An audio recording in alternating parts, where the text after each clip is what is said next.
and it is good. Jake Bates throwing right side, and it's going to be intercepted.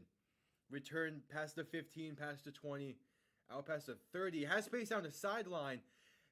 40, 35, 30. And he is gone. A pick six for Houston. Snap good, hold good, kick up. And it is straight down the middle. Looking to throw, rolls out right. Throws end zone. Touchdown San Antonio. Cody Latimer alone in the end zone. They take a 1-point lead with 3 seconds left. 52-yarder, left hash, for the win. Snap good, hold good, kick up, and it's drilled. Miami escapes week 1 with the win. Jason Sanders is looking to throw. Pass right side, wide open. Touchdown Drake London. Touchdown Drake London. Atlanta has tied this game and are an extra point away from taking the lead. Needing the 12-yard line. Handoff, Robinson left side. And going to be stuffed. A loss of 4, maybe 5 on the play. And with 50 seconds to go, the Chiefs have the ball. And most likely that does it. Ball on the 17.5-yard line. Looking to throw. Stepping up, throwing for the end zone. And caught. Touchdown Green Bay. Dontavian Wicks. 56 seconds to play. The Packers are within 3. 6:17 to play in overtime. Tua shotgun. Back to his left. 3 receivers to the right. Bunched up. Tua to throw. Pass time. Plenty of time. Pass. End zone. Left side. Jonnu Smith. Touchdown Miami. They're gonna win. Let's go, baby. Here, back behind him. 3 receiving options to the left. Gonna send Smith in motion. Toss left side for Saquon Barkley. Good blocking and room to run. Pass midfield. Spinning his way. Pass to 35 to 30. 25, 20, 15, 10, 5, and the Eagles respond instantly. Saquon Barkley. Oh my, making his presence felt. 1 play, 60 yards, 3rd and 9 from the 35. Mahomes looking to throw. Quick pass left side, caught by Piron. Has room to run. First down and more. Down to about the 17. And he stays in bounds. That will do it. The Kansas City Chiefs have escaped the Bills and have punched their ticket. Hello, everybody, and welcome on in. The second of 3 games. It's the Bears, it's the Packers. The first place in the NFC North on the line in this one. The first of 2 meetings between these 2 teams, and it should be a good one. The Bears coming off of a great win on Black Friday against the Eagles, a game where their ground game really dominated in that one. The Packers coming off of a nice win on Thanksgiving against the Lions. And we shall see who, after 14 weeks of play, is the top team in the NFC North. This should be a great game. Hopefully it's a great game. I was catching the tail end of Steelers and Ravens there, with the Steelers winning and taking the first place in the AFC North. And it's a weird spot for Baltimore to be in right now. And kind of also makes it kind of weird for Miami as well, but that's a whatever thing. But yep. Welcome on in. Welcome on in. Kickoff moments away from Lambeau Field in beautiful Green Bay, Wisconsin. NFC North on the line. It's going to be a massive game.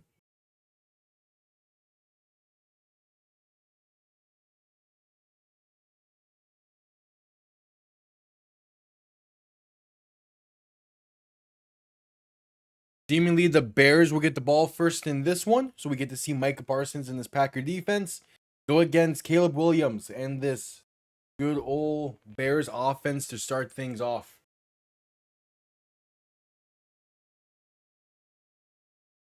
Brandon McManus set to send this one down. And the kick comes off. The kick is underway.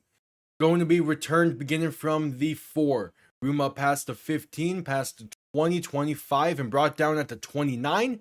The Bears will start from there. And we get to see kind of what the tempo of this game is going to be early on in this one. What kind of physicality are these two teams going to put on display? Bears and Packers is always a fun rivalry game, a fun matchup. This might be one of the more impactful matchups between these two teams since the NFC Championship over a decade ago. Williams in shotgun, back to his right, 3 receiving options to the right. Ball on the 28, going to hand this off to DeAndre Swift up the middle. That gets past the 30 to about the 32.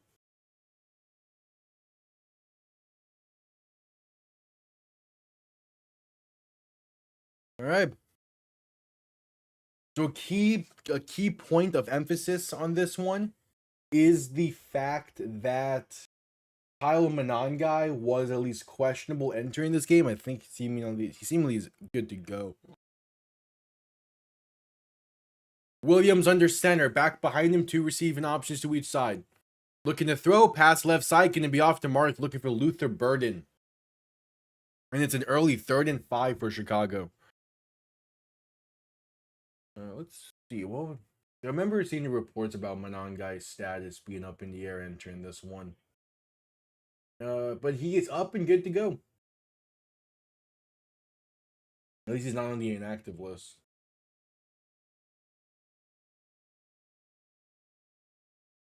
All right, Williams in shotgun, back to his right, 3 receivers to the left, 3rd and 5. Williams going to look to throw. Packers send pressure. Williams escapes to his right. Going to take it himself for first down and sliding down near the 39-yard line. Penalty marker is down, I believe, in the secondary here. But Caleb Williams avoiding the pressure nicely. And it's a holding on Chicago. So a 3rd and 15 coming up. Yeah, Panthers and Buccaneers are tied for the NFC South. And they still have to play each other twice. Those are going to be fantastic games. I know both teams are not really sitting too highly in terms of like actual record and stuff, but those 2 games are going to be fantastic. And it starts in 2 weeks. Williams alone in shotgun. 3 receivers to the left. Going to look to throw. Has some time. Pass over the middle is high and incomplete. And the Bears go 3 and out to begin the game. Yep, Miami is sitting at the dumb number of 6 and 7. But I'm fine with that. This is the one time I'm fine with, second time I'm fine with that number being involved in something. As the Florida Panthers won yesterday with final score of 6-7. Punt comes off clean. Going to be returned beginning from the 15. Phase past the 20, 25, past the 30, and flipping down to the 32.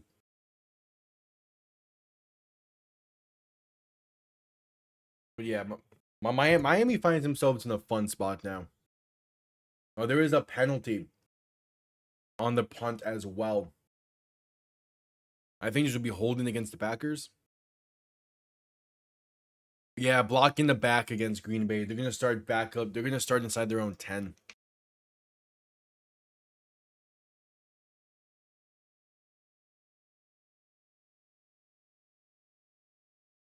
Yeah, Miami plays Pittsburgh next week on Monday Night Football. That's going to be a very interesting matchup, especially if Devon Achane is up in the air. Love under center, looking to throw. Pass left side, going to be caught. And that gets past the 15 to about the 16. It's Jayden Reed on the reception.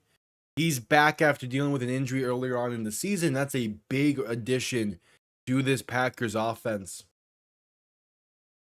Going to make it a 2nd and 5. Actually, a 2nd and 4.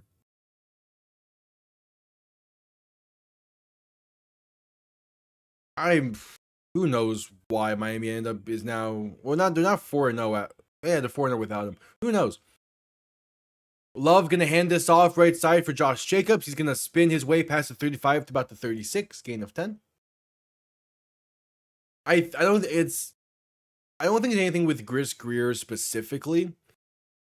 It's just Miami. It's just so happened that there was a correlation between Miami adjusting their style of offense with when Grier got fired. I mean, that was like week before, but it's just it's Grier is the issues with Grier was less recent stuff and more just over his tenure. Love under center, back behind him, two receiving options to each side. Handoff to Josh Jacobs, right side, gonna get about a yard. It depends on what happens tonight.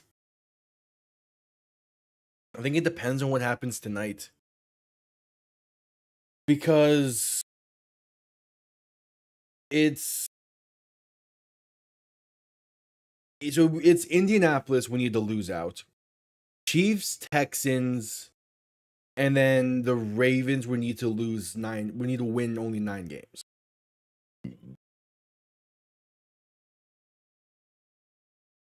And Miami we need to win out. It's going to be a long battle, but I think they can. Love pass right side. Can he be caught by Luke Musgrave for a gain of 10 in the fresh set of downs?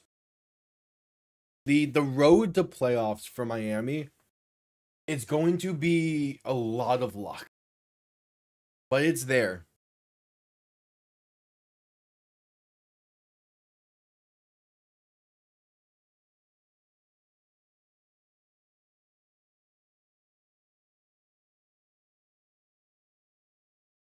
We'll say Cincy losing today did not help Miami at all. Handoff left side for Jaden Reed on the end around. Gonna get past the 40 to about the 43.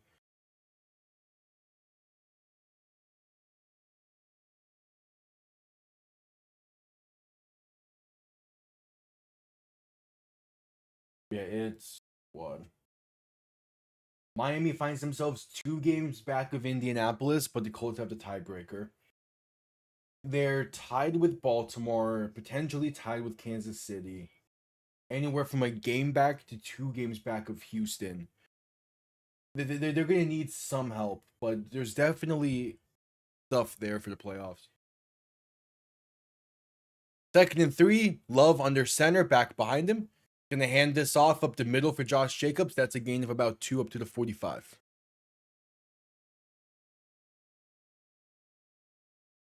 Zach Ertz feared to have torn his ACL. Tough.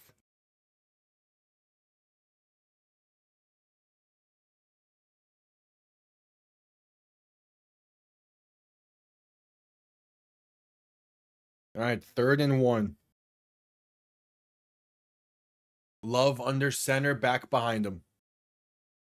2 receiving options to each side. Love play action looking to throw. Rolling left. Passing left has Jaden Reed. It's caught for the first. Gets 2 yards and just enough.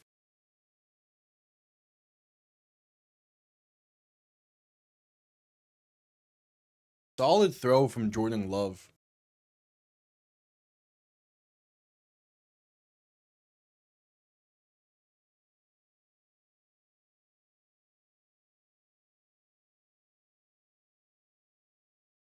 All right, so 1st and 10.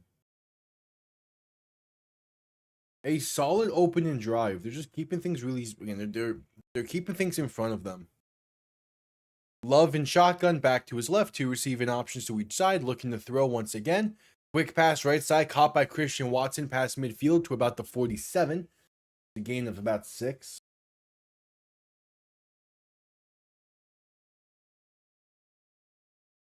It's a lot of just taking what the Bears are giving them, and it's working well.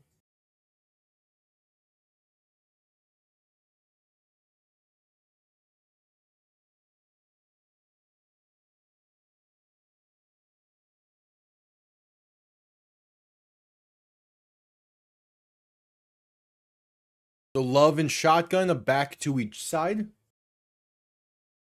2nd and 4, tight end in motion. Gonna hand this off up the middle for Josh Jacobs. He's met at the line and fights for an extra yard.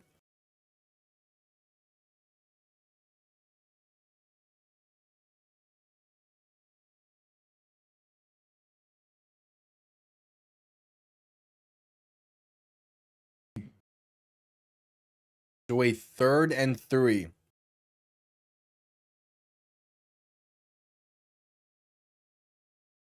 Just under 8 minutes to play in the first quarter. Love in shotgun, back to his right, 3 receivers to the right. Ball on the plus 46-yard line. Love gonna hand this off left side for Jacobs. Trying to get the sideline, he will, and that'll be enough for the first. They're gonna give him 3 yards exactly. Looked more so like 4. And the Packers continue to move the chains.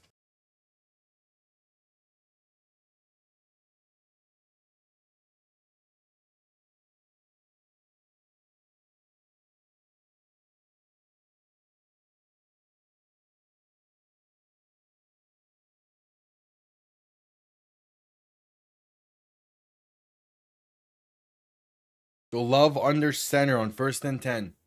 Back behind him, 2 receiving options to each side. Gonna hand this off up the middle, and there's space for Emmanuel Wilson down to about the 37.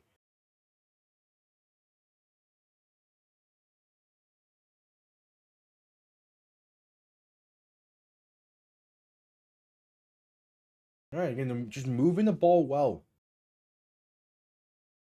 Love under center, back behind him, 2 receiving options to each side, looking to throw. Pressure coming, Love trying to escape, and sacked. Back behind midfield to the 48, it's Montez Sweat. And a 3rd and long coming up for the Packers. That's not a great sack to be taken. Yeah, just not a great sack to be taken. All right, you pretty much needed to get those yards back.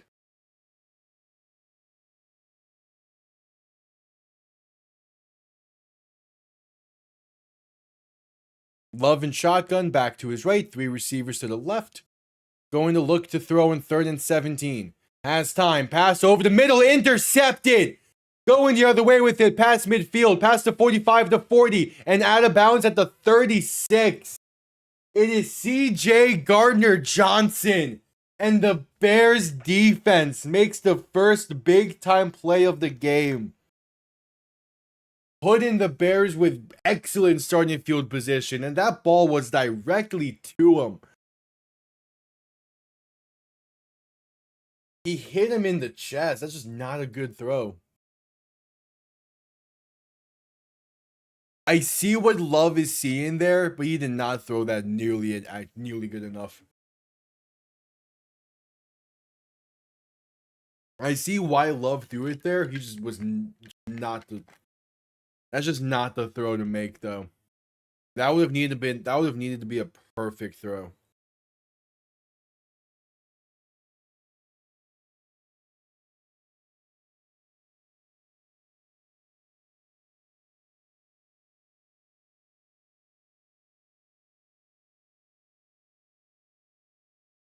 All right, so 1st and 10, Williams under center, back and fullback behind him.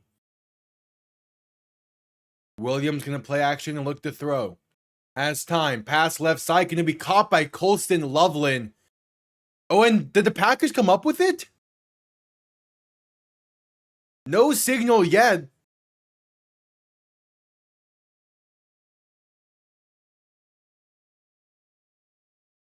Was looking for Colston Loveland. They're going to say a fumble and Bears ball. That would not be a fumble.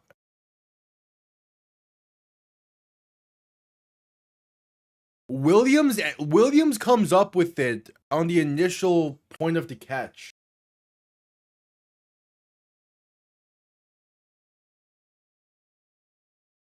That's definitely not a fumble, as he's down by contact. The Packers are going to challenge this.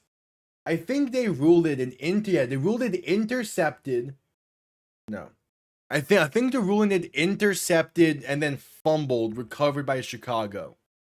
It would not be a fumble, as he would be down by contact plenty early before that ball comes loose. As it stands, as Bears ball. The question is just, is this intercepted or not? He's so down by contact. How they ever thought that was a fumble, I have no idea. We're heading to commercial break. And we're going to see.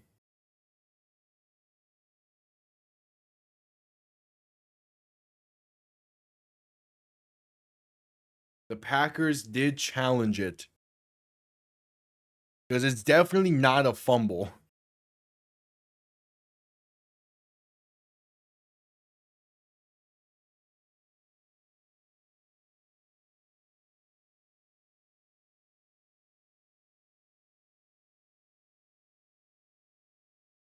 All right, we'll see. We're at commercial break.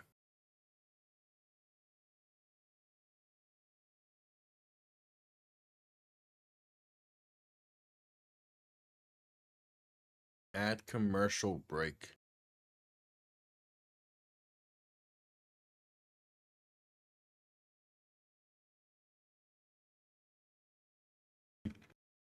We might be having back-to-back interceptions here. I think it's more so willing to rule that incomplete than to rule that intercepted. Yeah.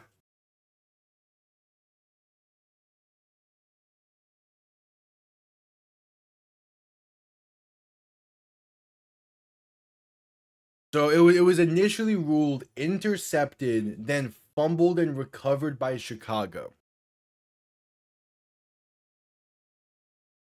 So Green Bay is challenging the completion. And we're at commercial break because of it.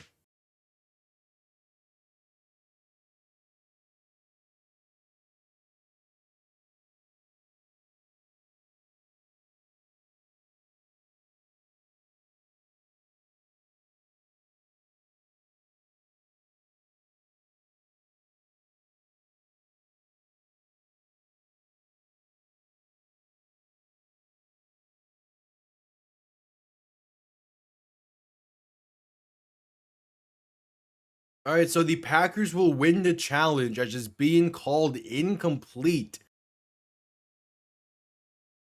So it's a 2nd and 10 coming up for the Bears.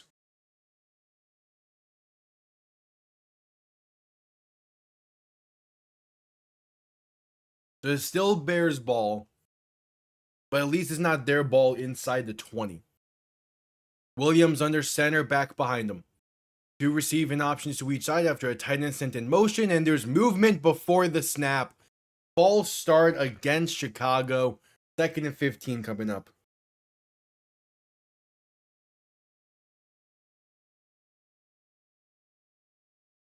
Second and 15.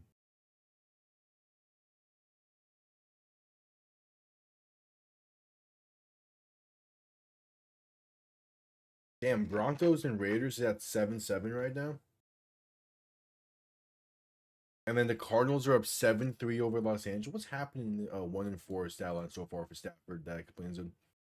Williams looking to throw in 2nd and 15. Has some time. Stepping right, passing right, going to be incomplete. Looking for Kyle Monangai. A little bit low and incomplete.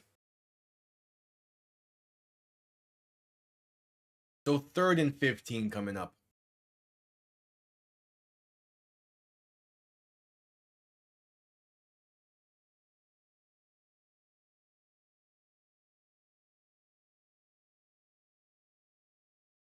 Third and 15.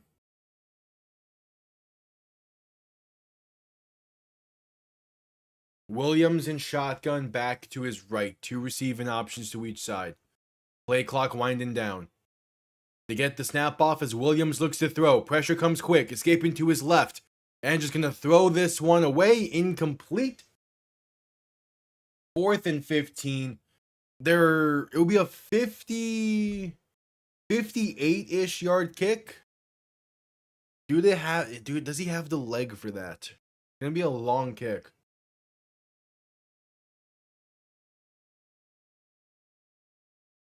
Either way, you definitely can't go for it. You're going to punt this one away.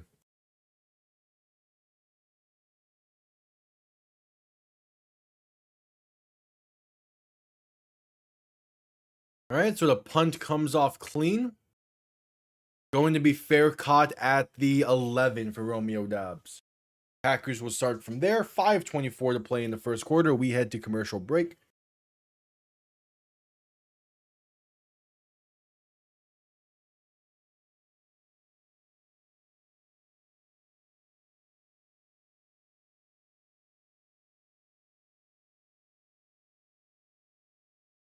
At commercial break.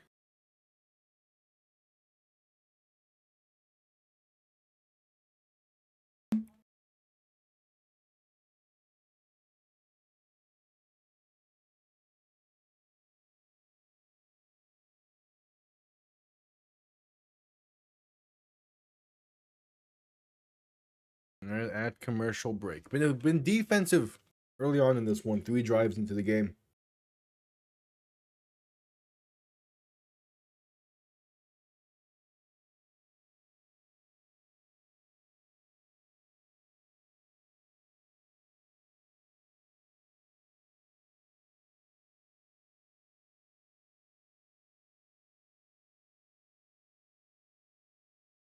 Yep, at commercial break.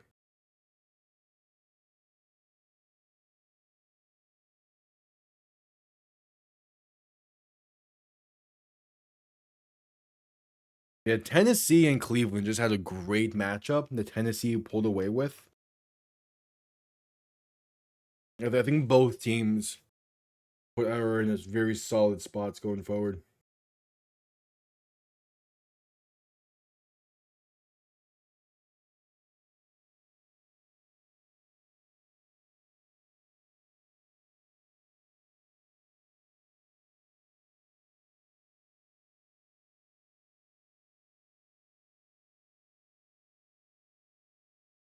But yep, at commercial break.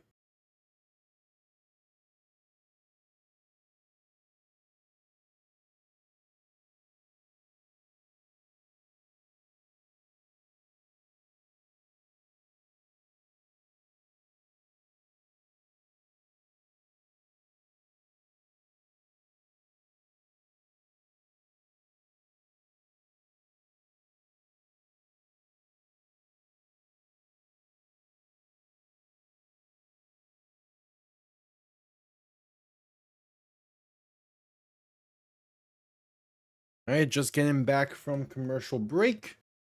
1st and 10 for the Packers from their own 11. And yeah, they're showing all the different clips from the past rivalries. 211 meetings between these two teams. And it feels like every matchup, there's some storyline to go alongside of it. But again, today, it feels different. Again, at least from what I can remember, first like actual like massive matchup between these two teams for playoff wise since the 2012 NFC Championship. Love under center, gonna hand this off right side for Josh Jacobs. That's a gain of about 5 up to the 16.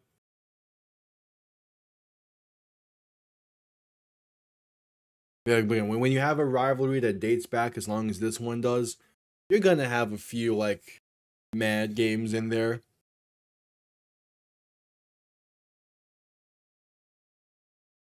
All right, 2nd and 5.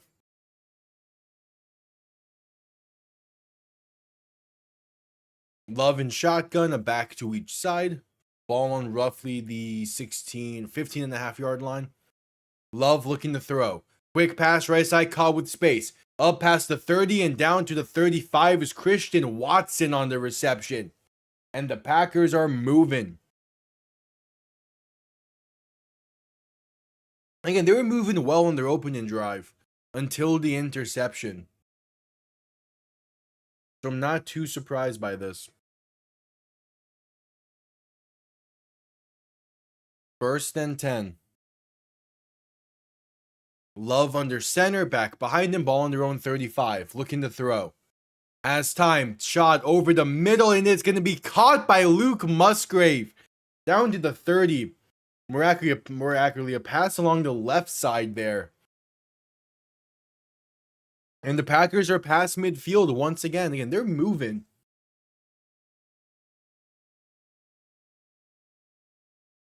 The Packers are moving. It's just, can they finish this drive? As they try to go hurry up, and the Bears will challenge this. As it sits is a 34-yard pickup for Luke Musgrave on the fantastic dive-in effort. But we'll see if it stands. And after the Titans win today, the New York Giants have the first overall pick.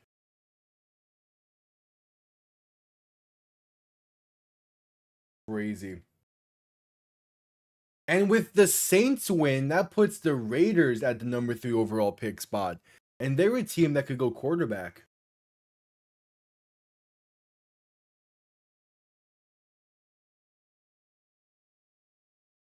As we're at commercial break as they're reviewing the previous play.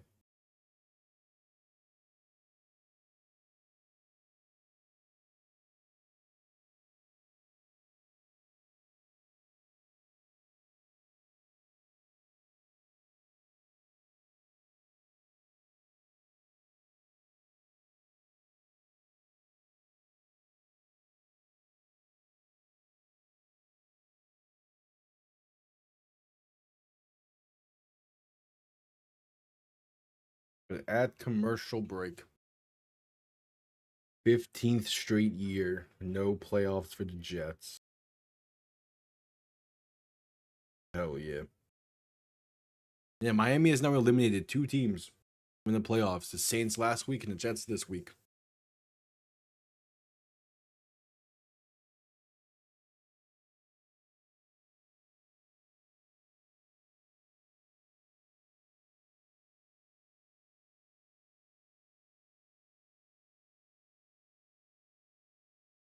Yep, at commercial break.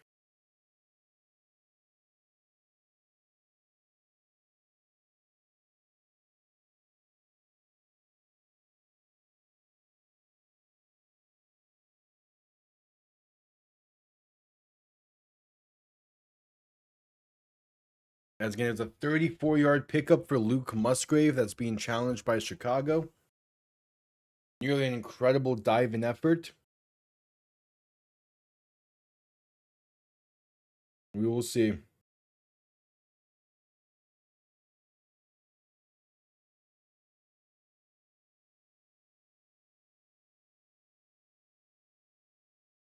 Yeah, more Packers hyping commercials. All right, just getting back from commercial break. And the Bears will win the challenge. It's incomplete. 2nd and 10 coming up for the Packers from their own 35-yard line. Nearly an incredible effort from Luke Musgrave. Yeah, just got a little bit of help from the ground there.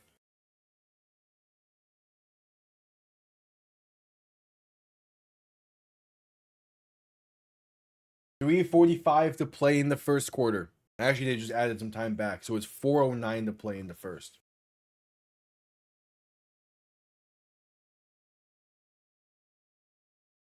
Love in shotgun, back to his left. 3 receivers to the right.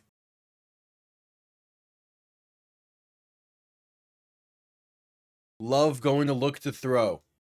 Has some time, pass left side, caught by Jacobs, makes one man miss, gets past the 40 to the 41.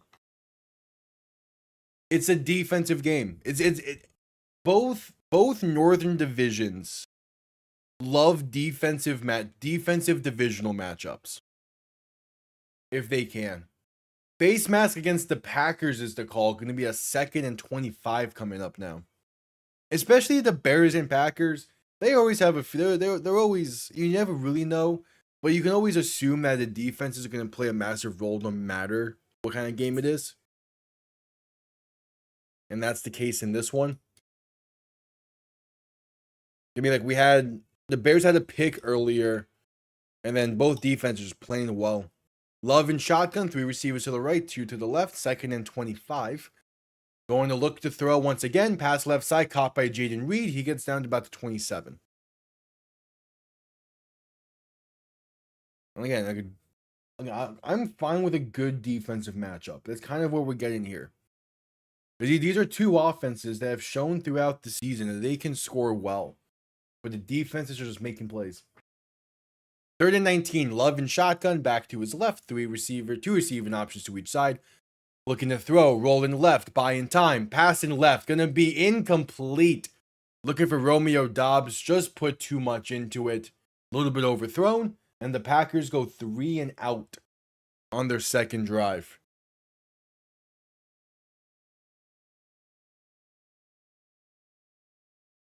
Yeah, just penalties. That face mask really killed the drive. It's the face mask and it's the drop from Luke Musgrave.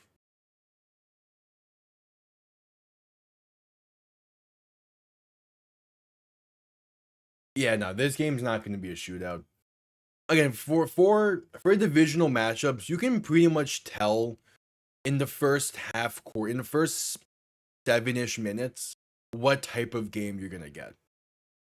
Kickoff gonna be punt comes off clean, return pass. Punt comes off clean, return pass, return beginning from the 20 gets up to about the 25. So first and 10 Chicago with 3 minutes to play in the first quarter. Ball on their own 25 when we head to commercial break.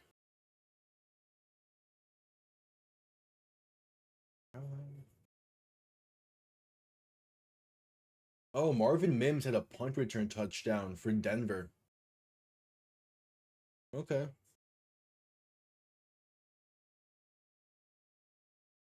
Yep, at commercial break.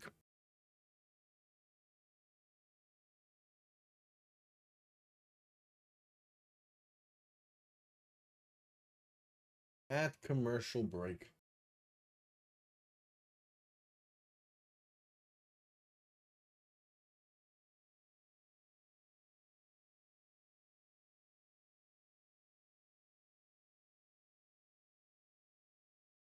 Yeah, again, this is one of those games where you have an idea now at this point. That Carolina. I think Carolina wins the South now. Tampa losing to New Orleans today just completely hurt their chances. Like I know they're not fully healthy just yet because Mike Evans is still out. Still out. But you get Bucky Irvin back. You pretty much have your roster you've had for most of the season at this point, and you only put up 20 against New Orleans. I mean, it's a tough one. You gave up 2 rushing touchdowns to Tyler Shutt. No. This is the type of season where whoever wins the South will be the lone representative from that division in the playoffs. I don't think Tampa would make the playoffs if they don't win the division. Because it's basically Carolina and Tampa. Whoever wins the South would need to win probably both of those matchups. So it's gonna put you at least 9 and 8 for your record, and that's not gonna be enough in the NFC.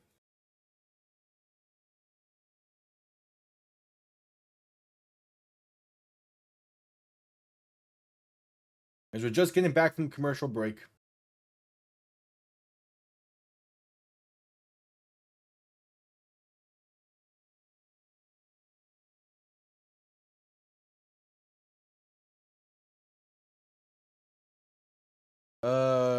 I'm I still think the Rams are fine. It's still early on in that game against Arizona. So we'll see how they finish it, but as long as they get hot at the right time, they're gonna be fine. Or like they get back to what we know from them as. Williams under center, back behind him, gonna hand this off up the middle. Is DeAndre Swift past the 30 to about the 32.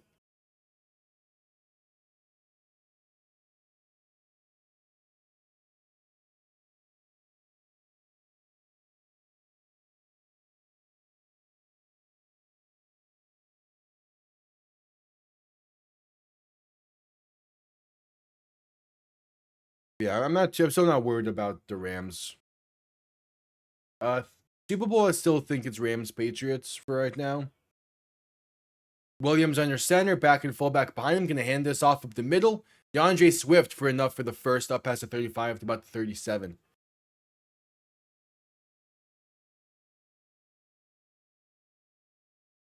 I mean, the AFC is such a weird team. It's such a weird conference this year. Because yeah, like, I'm saying New England, but I'm not fully confident in that. Just I'm more confident in them than I am some other teams in that conference. Williams under center, back behind him too, receiving options to each side. First and 10, gonna play action and look to throw. Williams rolling right, passing right, caught by Loveland. Oh no, that's Durham Smythe on the reception for a gain of about 3. Former Miami Dolphin. And a second down coming up. The NFC to me is still a 3-team race. It's Rams, it's Seattle, and it's whoever wins the North. I'm probably going to lean Packers either way, but more so whoever wins the North. And then the AFC, there's like, the AFC is a Hydra.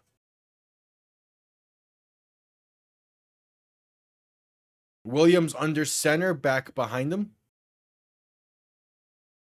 Going to hand this off up the middle. That's going to be DeAndre Swift for about 1 yard.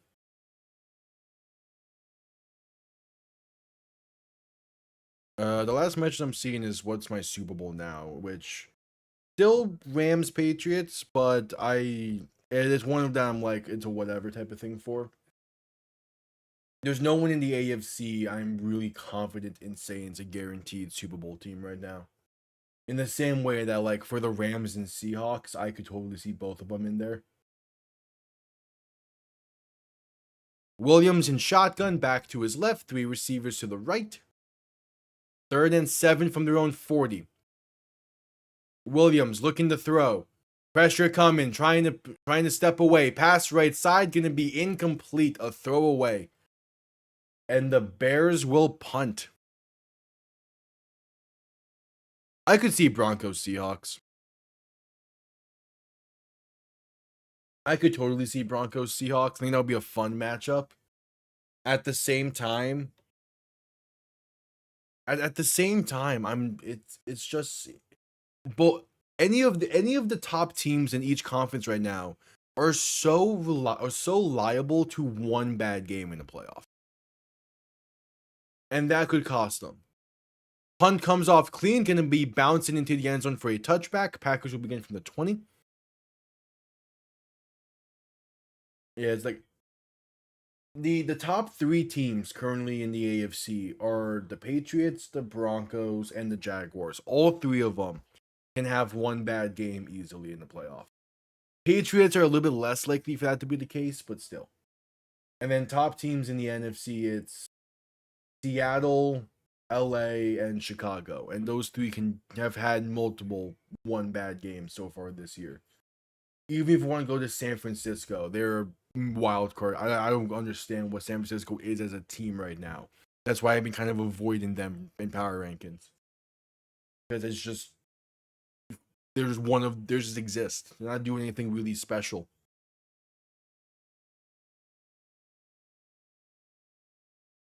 9 seconds remaining in the first quarter. Love under center, back behind him. Man in motion, right to left. Gonna hand this off up the middle for Josh Jacobs. Breaks 1 tackle, gets past the 45. And still gonna fight his way, past the 25 and fight his way to about the 27. And that'll be the end of the first quarter. 15 minutes in. Still all tied up at 0. And what has been a defensive battle for the top spot in the NFC North. And we're heading to commercial break. This is the NFC North pretending to be the AFC North right now, Bob Flash. That's what this is.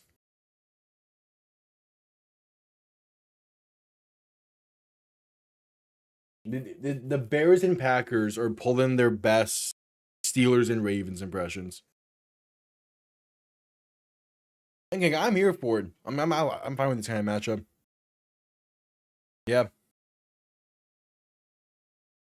You might have better memory on this than I would. Is this the most impactful Bears Packers has been since the NFC Championship game over a decade ago? Yeah, I feel like when one of these teams are really, at least in the past few years, since the NFC Championship, I feel like it's always been one of these teams are really good while the other is mediocre at best. Like even when the Bears won the division in 2018, that was Aaron Rodgers' collarbone year. That was a down year for the Packers.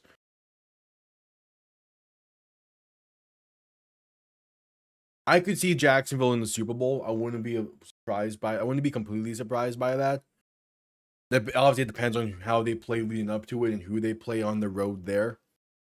But it's like, I really the AFC is such a mystery to me. You can tell me who who is a team that's on barely still hanging on to the playoff picture right now? Yeah, you can tell me Cincy is in the Super Bowl this year, and I'll believe you. It's such the AFC is such a mystery of a conference right now.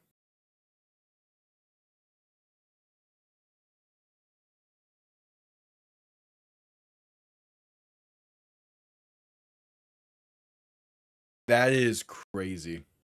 That's the case for Bears Packers. Also, the Packers aren't a game away from 10 wins. They're at 8-3-1. So do not forget that tie against the Cowboys.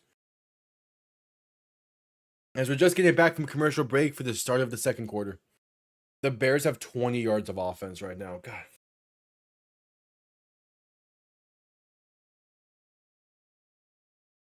Yeah. As long as you're not eliminated in the AFC, you still have a chance. Because again, that conference is just a who knows. Love under center, back behind him, 2 receiving options to each side.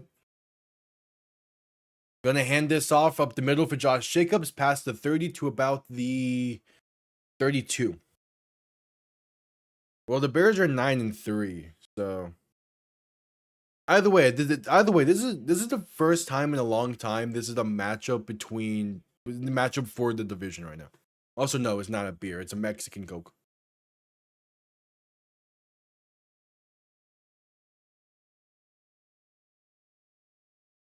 It just it did just turn 5, but no.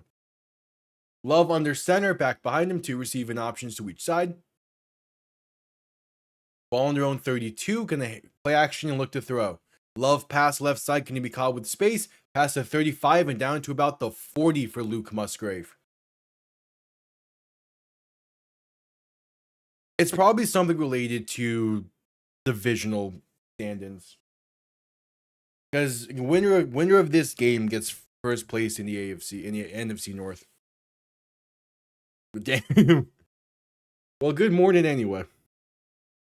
Oh yeah, it does look like a beer bottle, but it's, yeah.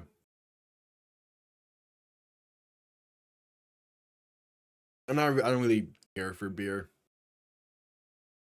It's not my drink of choice. Love gonna hand this off up the middle, and that's gonna be maybe a yard for Josh Jacobs. I don't drink often anyway, but beer, Yeah, hey, Tennessee won. The Titans won earlier. It went in a somehow fantastic game against the Browns. Yeah, Seattle won earlier. The joke is that they just woke up, so it might as well be morning. Love under center, back behind him, 2 receiving options to each side. 3rd and 1, gonna hand this off up the middle for Jacobs, who has space. Past the 45 and down to the 48.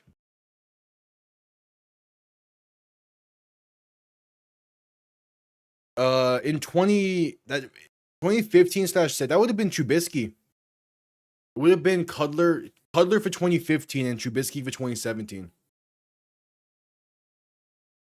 And yeah, the Titans did it. The Titans stuffed out a 2-point try late and got the win. It was a great game. 1st and 10, Love and shotgun, back behind him, 3 receiving options to the left. Going to hand this off up the middle for Emmanuel Wilson, who gets to about midfield, gain of 2. Yeah. Especially if Houston wins tonight as well against Kansas City.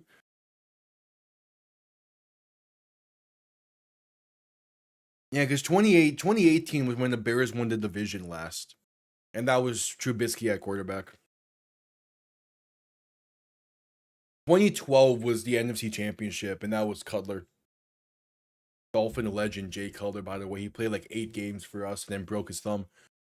Love and shotgun, back to his right. 3 receiving options to the right as well. Man in motion, right to left.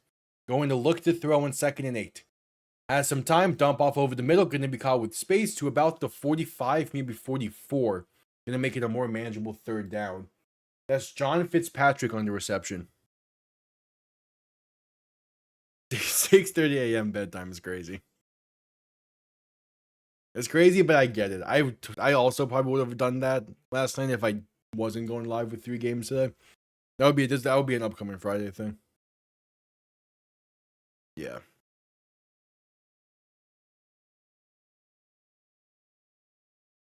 Love under center, back behind him.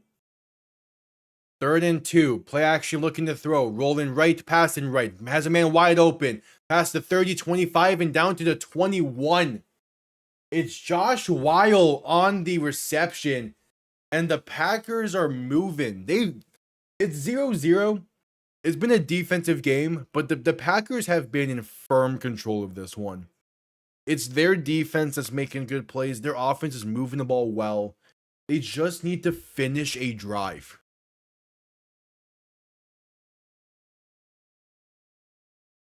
Yeah. There's man, my sleep schedule has been somewhat consistent over the past year or so because of doing these streams and stuff. Kind of forced me to have a good sleep schedule. Handoff up the middle for Jacobs, gets to about the line of scrimmage. I wake up around like 9, 10 a.m. pretty consistently when I don't have an alarm set, because I know that in a few years I'm gonna be waking up that around 4 or 5 a.m. as well. So I'm trying to enjoy the sleep while I can.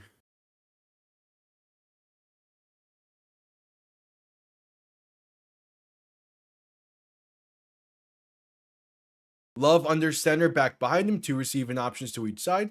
Man in motion right to left. 2nd and 10. Play action looking to throw. Pressure coming. Love rolling right and going to throw this one away, incomplete. And there is a penalty down as well.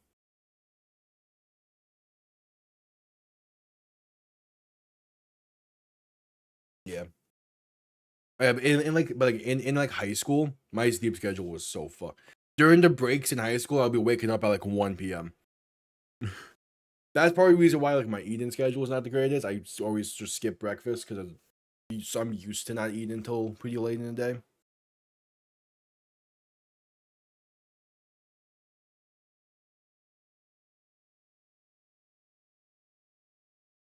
Oh, they picked up the penalty. Okay. So incomplete. 3rd and 10 coming up. Yeah, there's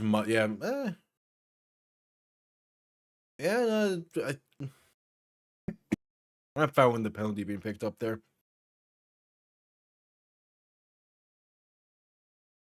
So 3rd and 10.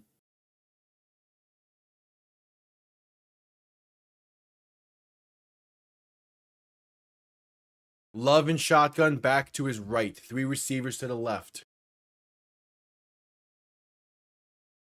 Ball on the 23-yard line. Play clock winding down to get the snap off. Love to throw. Bears send pressure. Pass right side. It's caught. Christian Watson. Touchdown Packers. We have points. Finally. Took us long enough, but Christian Watson puts the Packers on the board first with 9:19 to play in the half.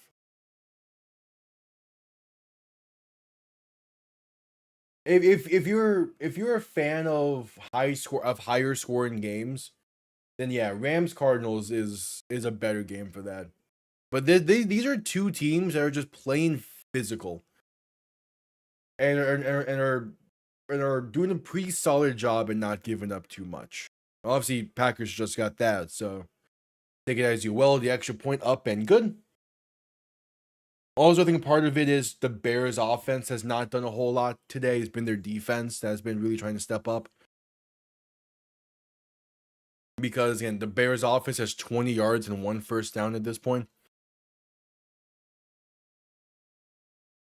We're heading to a commercial break. Yeah, go watch the highlights. Again, there's a ton of good games in the early window.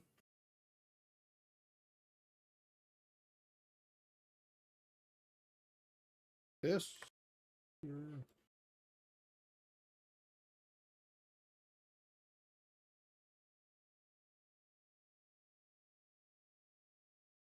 The Florida Panther game just started as well, so I'm putting that on to the side here. There we go. We're at commercial break.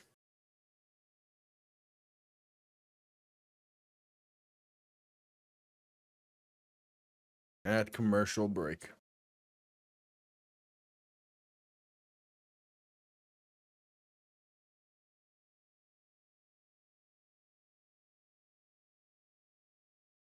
Yeah. Throwing back-to-back interceptions there is just tough. Especially the second one that was tipped. Like, that's a bad one. Now, that's an unfortunate one. But since he's still going to be a tough team the rest of the way for teams that were hoping for easy win there.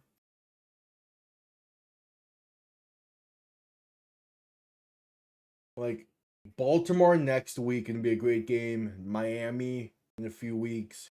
Arizona and Cleveland in the year. Y'all can easily get to 7 wins. That is a crazy stat. And get the interceptions out in the regular season so when y'all meet them in the playoffs, you won't throw anymore. We're at commercial break. But what just happened in this?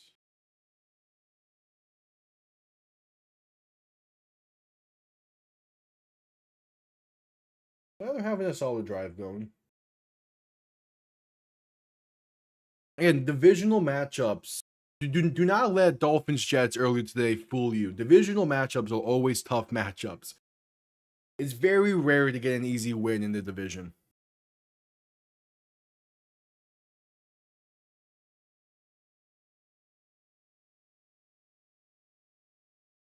All right, just coming back from commercial break.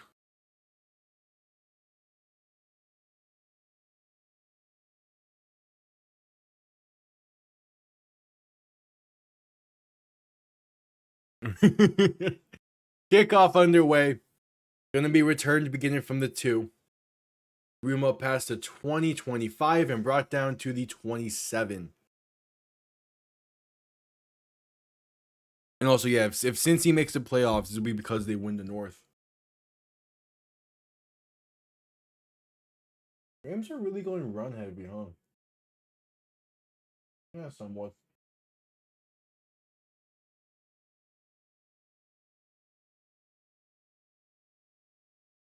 All right, can Chicago's offense respond? They just need a solid drive, and they have not been doing a lot offensively in this. Williams under center, back behind him, 3 receiving options to the left, making adjustments at the line. Williams gonna hand this off up the middle for Kalaman guy. That's a gain of about 3.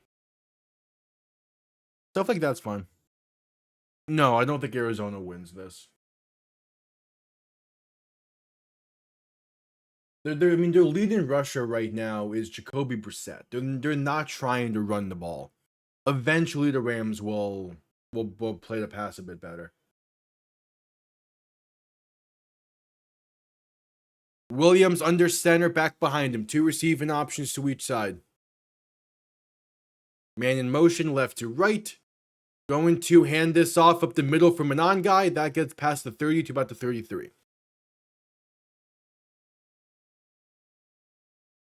Probably. I don't think any. I would imagine that's the case at 8 and 9. I mean, in theory, the Steelers could lose out, and then you win out, and you'll get in at 8 and 9. Yeah, if either of them gets to 9 and 8, you can't win the division. I don't think they'll get killed.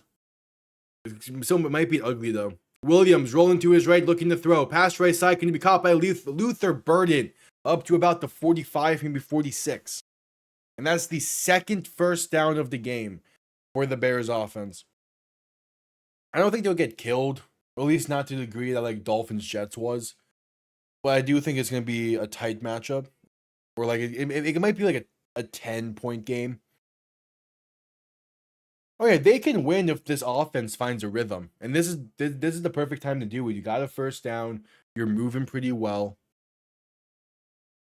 You finally got Luther Burden a bit more involved. Caleb Williams has another completion.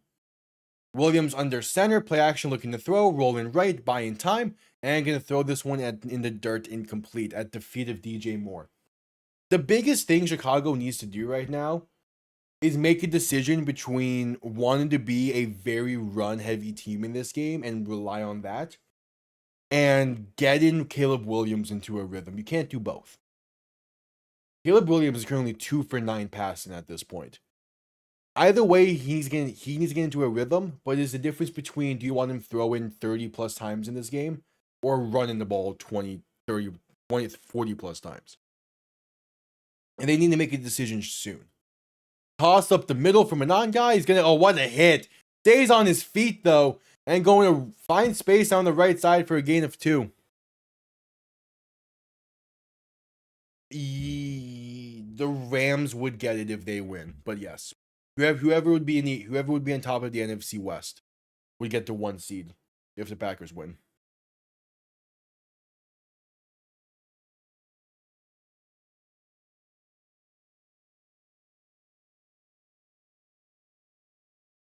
Because the Rams are at 9-3 right now, right?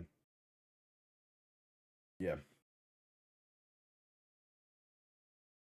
Oh, penalty against the Packers. Illegal use of hands to the face against Keyshawn Nixon. Going to be 1st and 10 for the Bears. No.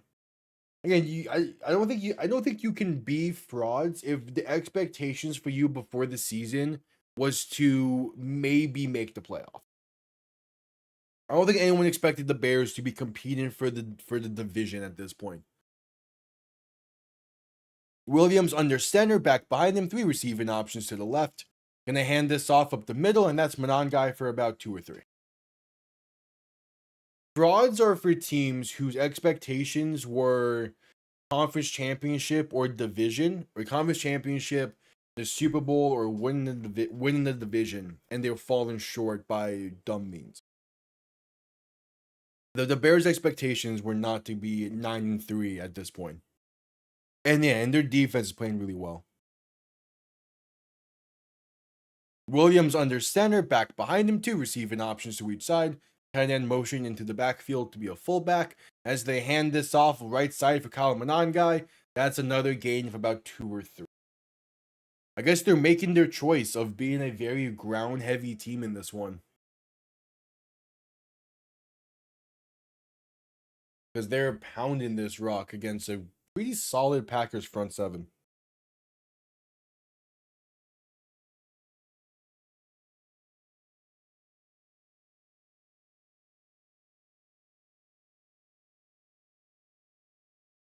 So 3rd and 4, Williams in shotgun, back to his left, to give to Monangai once again.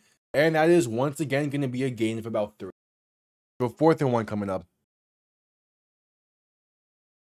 I don't think the Bears have to win because these two teams still play each other once more. But I want them to look competitive. And offensively, this has been their best drive so far, which is a good sign. I still think the Packers win. I think it'll be probably a 1-score game. As the Bears are going to line up to go for it. Williams under center. Back behind him, 2 receiving options to each side. Play action looking to throw. Williams rolling out. Going to take it himself. Past the 35 to the 34. Enough for a Chicago 1st down. That's a big time 4th down pickup.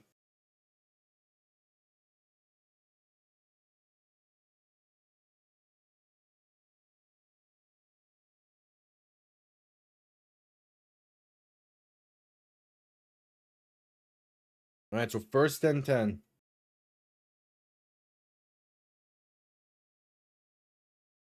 It's not going to be that high scoring. I could see this being 20-17 finish, something like that. Toss left side from Monangai, going to get back to the line of scrimmage for no gain. Oh yeah, they have to run, yeah. Well, again, they have to run right now, also because they're going against a Packers front 7 that has just constantly been getting pressure in.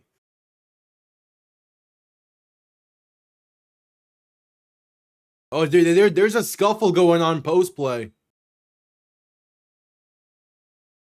All right, Packers Bears. There's one scuffle. How long until we get a full on brawl?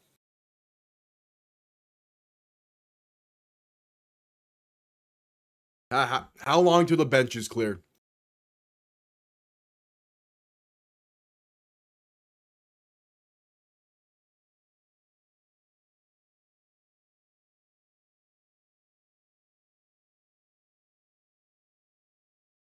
Yeah, they're just showing replays of this scuffle. It started between Luther Burden and that, not Denzel Valentine.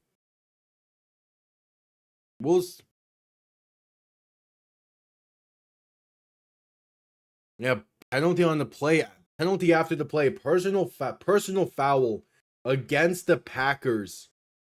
Calling it against Keyshawn Nixon. Going to be 1st and 10 for Chicago now at the 18-yard line. There will be, I think, I'm not sure an ejection. Unless there's an actual fight, there won't be an ejection. But it's gonna get ugly in the second half for sure. And Nixon heading to the sideline. He's gonna be benched for a play or so here. So 1st and 10, Williams under center, back behind him, 2 receiving options to each side. That's the 4th penalty against the Packers already.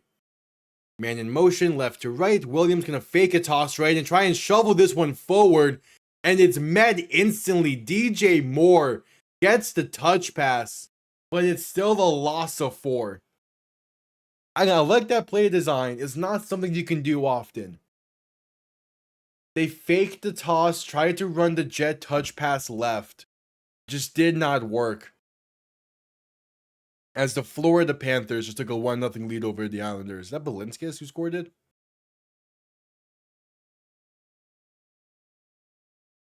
Williams in shotgun, back to his right, 2 receiving options to each side.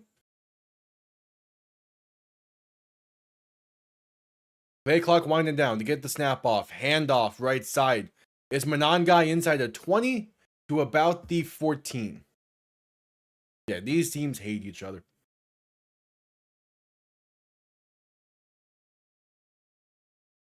I don't think we talked about it, Ball Flash, but you saw the Egg Bowl with the benches with, what was it, Mississippi State's bench getting cleared. That was funny.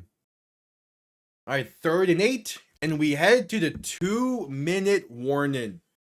2 minutes to play in the first half in a defensive battle between the longest standing rivals in the NFL, and things started getting ugly there right before the 2-minute warning.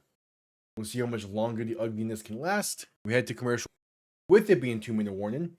Broncos up 14-7 over the Raiders at halftime. Rams up 17-10 over the Cardinals at that game's 2-minute warning. From the earlier matchups, Seahawks won 37-9 over Atlanta. Buffalo won 39-34 over Cincy. Tennessee won 31-29 over Cleveland. It was a great game. Both quarterbacks playing well. And I'm excited to see what the future of those two teams look like. I'm happy. Again, I know there's a bunch of talk about Miami and like what direction should they go in next year. I just want to see the team win. Because even if they finish 9-8 or 10-7, you can still make massive changes in the offseason. You don't have to stay stagnant just because you won 10 games. And that's one thing I feel like a lot of people don't fully get, especially if they're mainly NFL fans. The best example I've been able to put this as, after the 2022 seasons, you had the Florida Panthers and the Miami Heat both being the 1 seeds in their respective leagues. After 2022, the Florida Panthers made a very risky move on trading a franchise player to get Matthew Tkachuk. And then in 2023, the Heat kind of stayed stagnant because they were the 1 seed in the championship. Both teams ended 2023 as the 8th seed in their respective leagues and making the championship. the Panthers continue to make aggressive moves while the Heat continue to stay stagnant. Now the Panthers are back-to-back Stanley Cup champions, and the Heat are finally getting back to some kind of competitiveness, but for a few years, they were pretty meh. So the Dolphins can finish 10-7 and miss the playoffs by a tiebreaker, and I would still want to see them be a bit aggressive in the offseason. Like, you can be aggressive and be a competitive team the year before. So, like, I'd rather see them win. So I'm happy with it. Anyway, Minnesota won 31-0. Miami won 34-10 over the Jets. Saints won 24-20 over Tampa. Jacksonville won 36-19 over the Indianapolis Colts.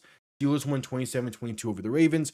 That's your 1 o'clock slate as we're back from commercial break between the Bears and Packers. 2-minute warning. Williams, 3rd and 8. Back to his right. 3 receivers to the left. Ball on the plus 16-yard line. Williams looking to throw. Pass right side, caught by DeAndre Swift for a halfback screen. That's going to maybe gain a yard. 4th and 7. And out comes the field goal unit. Cairo Santos on to get the Bears on the board.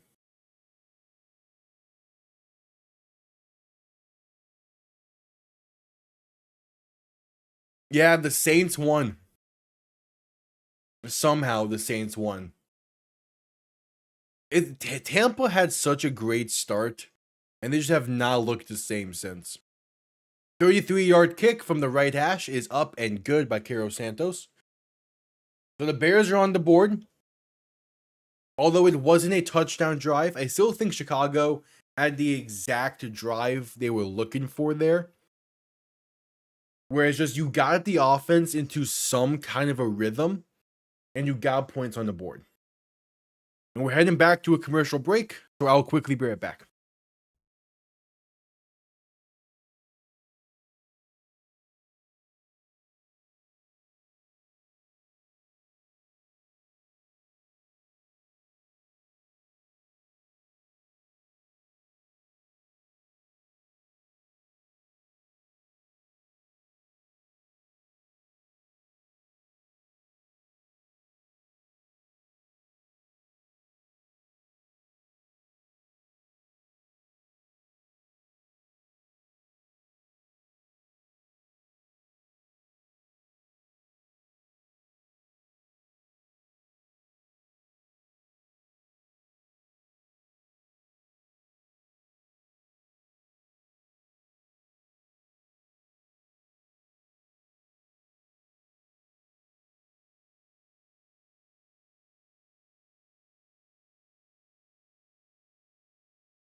I'm back. So that commercial break. I mean, the college world is also back to 2007. It feels. We might have went to a time machine by accident.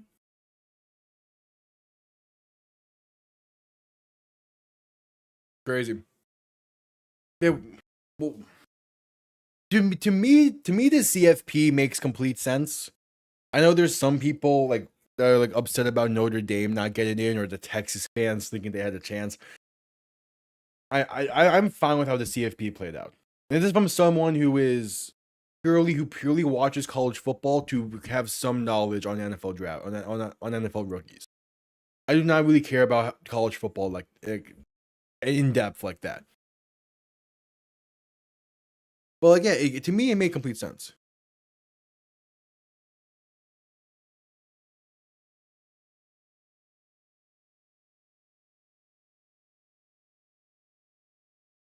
Year 2010. I wish we're back to the year 2010, man.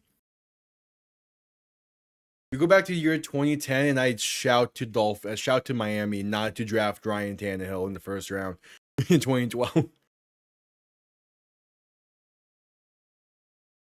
Because they played in the conference championship game, and you can't penalize someone for playing in the conference championship.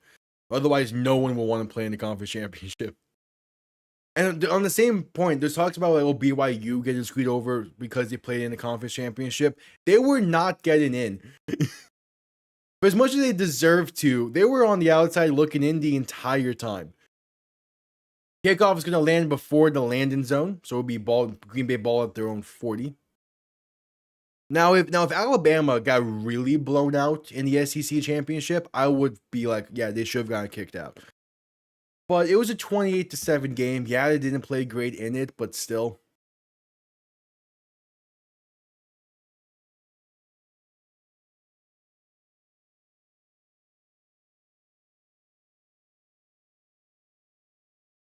All right, ball on their own 40, a minute 14 to play. Love in shotgun, back to his left, 2 receivers to each side. Man in motion, right to left, as Love is going to hand this off up the middle for Josh Jacobs. That's a gain of about 3.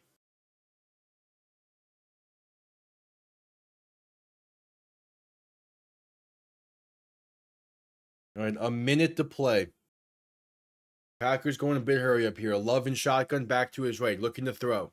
As time, pass right side, going to be caught down to the 45. It's Luke Musgrave on the reception. The Packers are past midfield, and they'll call their first timeout. They're nearing field goal range for Brandon McManus. The Packers do get ball to begin the second half. So they're feeling pretty good about where they're at right now. Also, yeah, again, Texas was never getting in either. They lost to 4-8 Florida. They were not getting in. Vandy's the only one where I'm like, if they put Vandy over Bama, I could see it. But even then, as someone who was actively rooting for chaos and a Vandy national championship run, it makes sense to keep them out.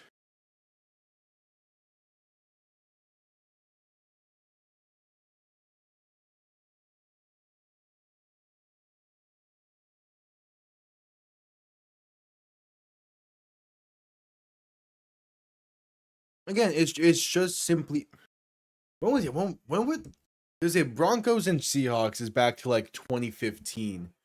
When was the last time Jacksonville was competitive alongside those two teams? Was it ever? Love looking to throw in 1st and 10. Has time, passed over the middle, is incomplete. Looking for Luke Musgrave.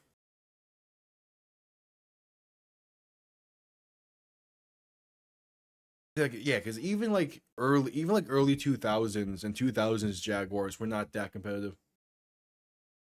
Yeah, there's always going to be SEC bias, man. ESPN is the one. ESPN has the broadcasting rights for the SEC, and they own the CFP. They're going to want SEC teams in. I'm just happy there's only 2 SEC or 3 SEC. It's 4 SEC teams in, and those make sense. Love looking to throw in 2nd and 10. Has time, launching one deep, right side, has a man. It's Bo Melton.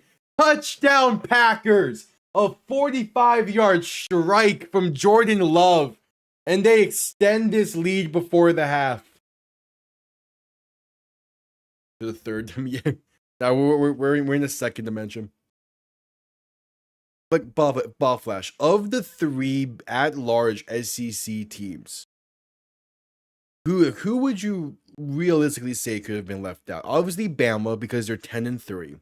But you can't really punish a team for losing in the conference championship. At least as long as it's not a massive blowout. Because then the conference championship has no meaning whatsoever. Extra point up and good. Texas A&M had their first loss in the final week of the season. They were going to get in. The only one I could see is Ole Miss. Like, Ole Miss would be the only one where, like, realistically, there was a world. And that's just because they pulled the same shit they pulled with FSU. I forgot Oklahoma got in. Never mind, yeah, you're right.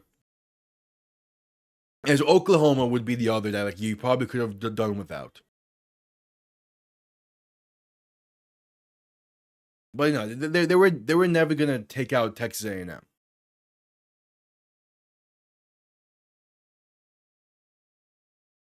A&M was a lock.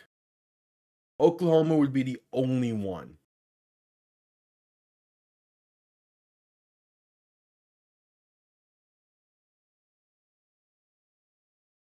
Again, I want to say Chicago's a fraud because their expectations for this season was still lower than what they've been playing like. It would have been funny if they did, yeah.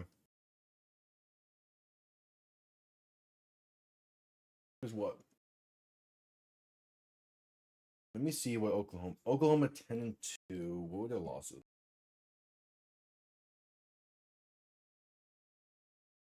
Texas and Ole Miss. Yeah, I mean, losses to Texas and Ole Miss. That's fun. Yeah, exactly. I don't know. I think they did a fine job with the CFP. Well, yeah, that might be true. That the Bears may never win a Super Bowl. But if they can properly build off this season, they're going to be competitive for years to come. Like, they're playing, like, this is still a solid season for them.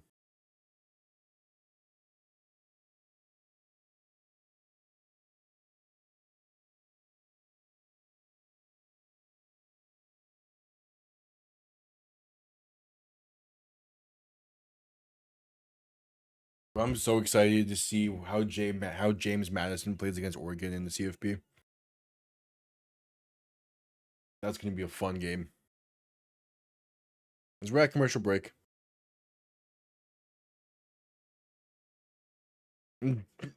Like, done for, like, missed the playoffs, done for? No. They're going to make the playoffs. Done for as in their road to the Super Bowl just got a whole lot tougher? Yes. And that there very well might be one and done, but even then, a one and done season for Chicago is above the expectations I had for them. So I think it's still a fine season. Kickoff underway. Going to be returned beginning from the 5 up past the 20, 25, 26 yard line. Oh, is that ball loose? Packers are saying they have it. Done first 9. I mean, they still have one more meet in Chicago this year in a few weeks, so not technically, but most likely yes. It is a fumble, but the Bears recovered it. So 33 seconds, all 3 timeouts, looking to cut into this deficit before the half. The Packers get ball to begin the second half.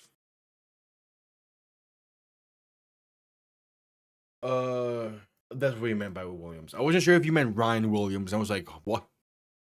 Coming into this game, Caleb Williams is at 2,700. He's currently at about 28. Yeah, he's not getting that 4K mark. I wouldn't say Dunford has fallen apart either. It's the first year with a new head coach. As long as they build it properly, they're going to be fine. Pass right side caught by Loveland, going to get down to about the 39.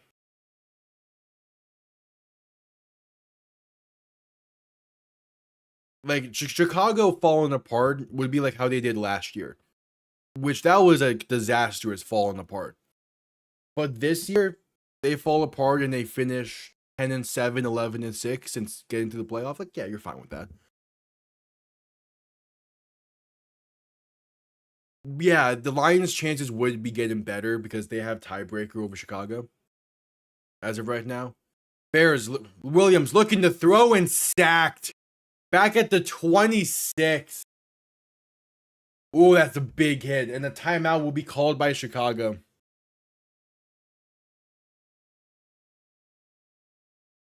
The fact that Chicago is yet to have a 4K passing yard, 4K passer, probably means it's not going to happen. I mean, yeah, the Packers were always Super Bowl favorites. It's just they had a stretch of the season where you had some doubts in their offense just because of injuries. They just got completely healthy offensively before this game with Matthew Golden and Jaden Reed coming back. They're definitely favorites. If they can still win this division, they're definitely favorites. Because they have a defense that was going to allow them to compete no matter who was on offense. All right, 2nd and 19 after the sack. Williams in shotgun, 3 receivers to the left, 2 to the right. 21 seconds, looking to throw. Williams with time, pass right side, off the mark and incomplete. Looking for Luther Burden. Some miscommunication there. 3rd and 19 coming up. It's not even like they're running an old school style. It's just they don't have, they just, something's missing. No, you don't look at this and say we suck again. The Packers are, again, Super Bowl favorites. This, it'd be like we still have room to grow. We're a very pretty young team.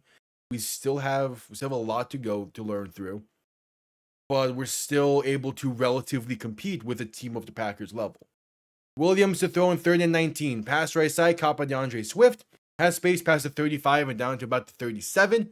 The Packers will call their second timeout. Like, I'm looking at the first quarter and a half of this game, and that was a really good quarter and a half if you're Chicago. Yes, your offense didn't do a lot in that quarter and a half, but your defense was competing.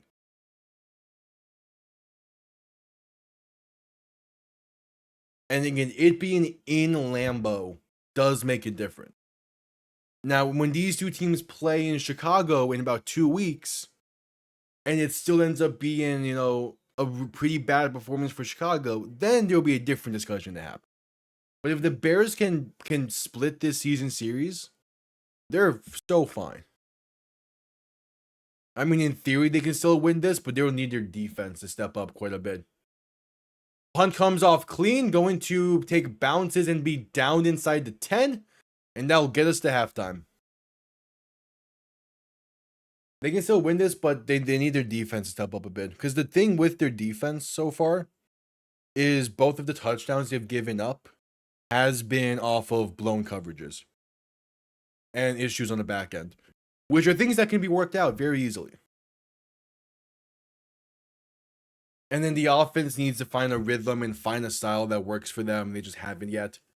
They kind of did on that field goal drive, but then, you get 33 seconds. You have to play differently than what you want.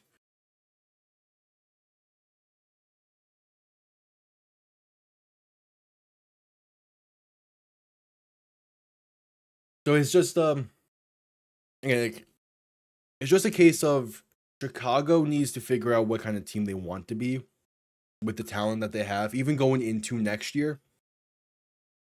And the best way to handle it might be you're not a pass heavy team.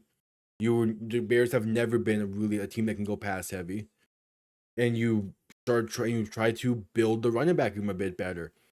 We were talking earlier in the first game about is it not Emmanuel Wilson, the Nebraska running back who just declared for the draft. That could be a good fit for the Bears if they want to go towards that route offensively. But with Ben Johnson being the coach, he's gonna want to be a bit more of a passer. Whereas he's gonna want his team to be a bit more built through the air. So they're probably gonna focus more on improving O-line and improving just all around pass catchers.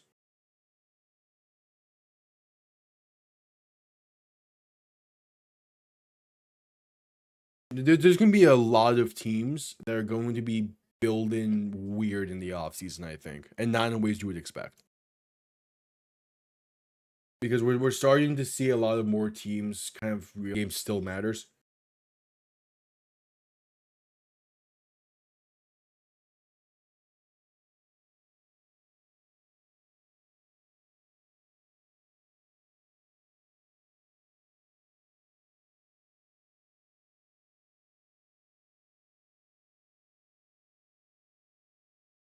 Season over, I will say yes. Unless, of course, they beat Carolina in a few weeks. But no, you don't move on from Baker. A lot of what went wrong in this season was injuries to the offense as a whole. Chris Godwin, Mike Evans, and Bucky Irvin each missed like 7 weeks. You're not gonna have a solid offense with that. He had no one to throw to at a certain point. So I don't think you say it's over with Baker. I think you just have to regroup in the offseason and readjust your team. Maybe try to get a little bit younger in the pass catching room, maybe younger on the defense side of the ball as Levante David's getting up there in age. Either way, it's not over. It's not over for Baker time in Tampa by any means.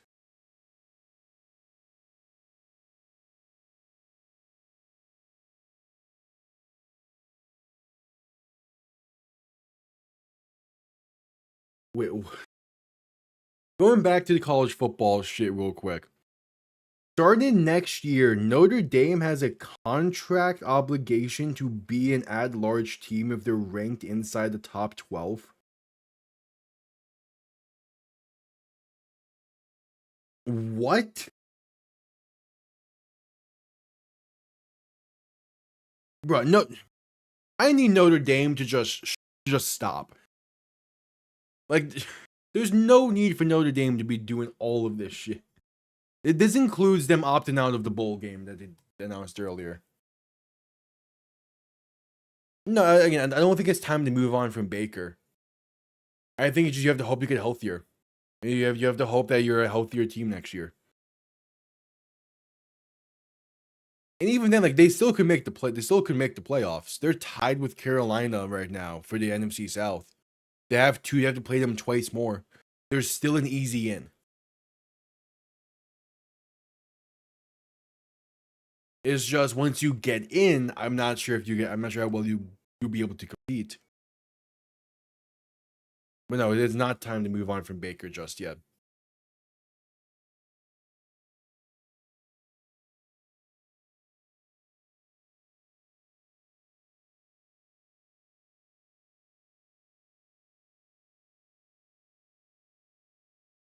Yes, he is still a starting caliber quarterback.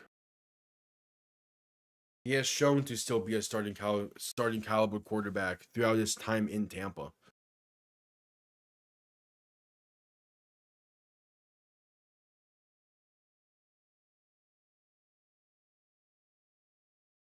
And well, again, the NFL playoffs don't count for fantasy, Tosin. Also, how you doing?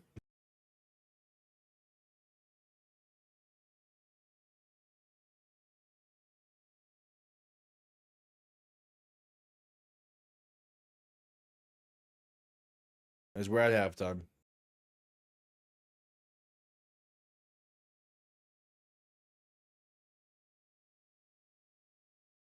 Oh, Fear Factor starts in like a month.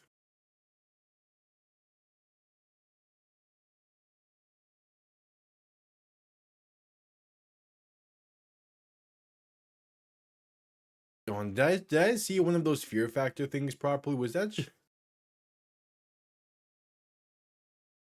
Oh yeah, true.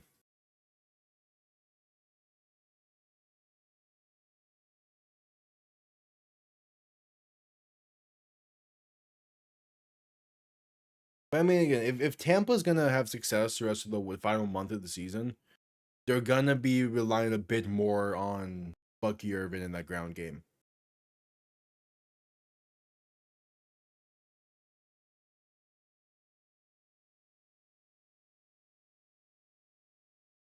What?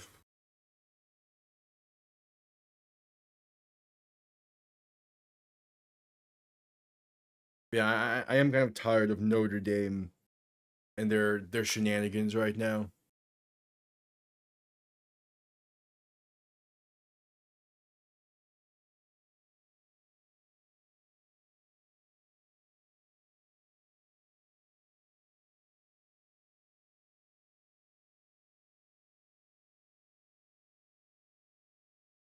Also, I think it's funny how I think the draft scenario right now is funny. What would help them? As you're typing that again, the the NFL draft currently has 4 of the top 5 teams not really in need of a quarterback. Oh, yeah, Notre Dame should join a conference, but you know what they did instead? Signed an agreement to make it so they're guaranteed a playoff spot if they finish ranked inside the top 12. That starts next year. I hate no. There's no need for Notre Dame to be pulling this shit. It's like you chose to be an independent school still. Consequences. You're not exempt because you think you're almighty and shit.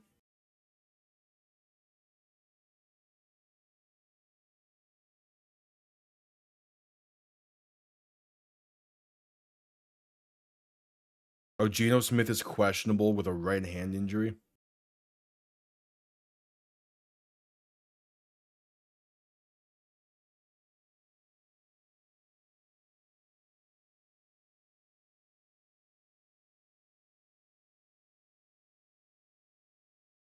Again, all of this with the Notre Dame stuff, this has come from someone who does not really care about college football in the same way that others do. I purely root for chaos. And I watch it a lot because, NFL shit, and I wanted to be updated on the rookies. But it's just like signing an agreement that guarantees a playoff spot is dumb.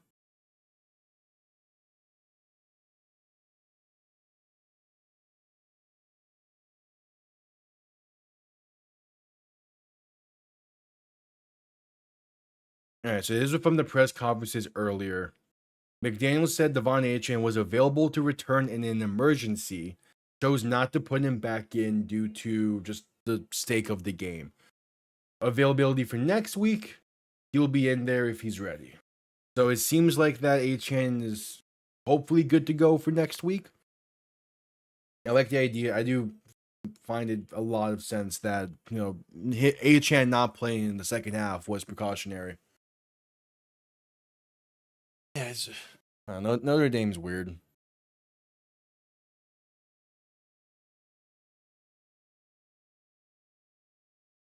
That could make sense as well. And Miami like somehow hanging on towards the end of the season and whatnot. The Bills being a mystery with the quarterback. Yeah, no, 2018 makes sense.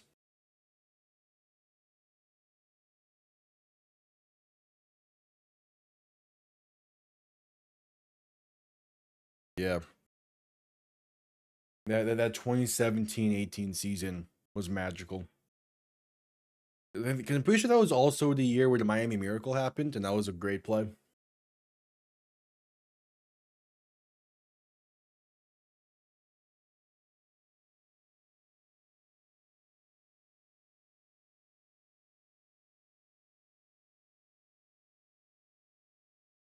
It very well might be. In which case we need an improbable backup taking over from an MVP candidate to lead their team to the Super Bowl. Oh wait, that's just Indianapolis right now, isn't it? Wait, Riley Leonard, Super Bowl quarterback coming up.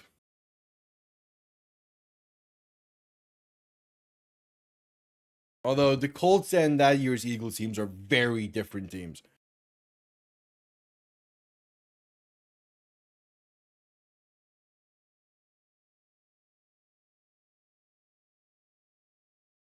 As we're at commercial break, waiting for the start of the second half.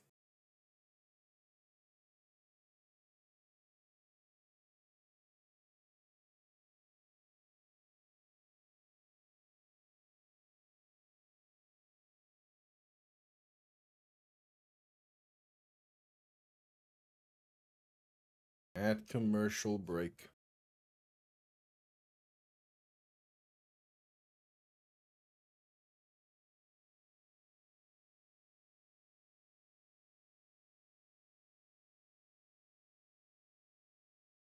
Alright, second half on the way here soon.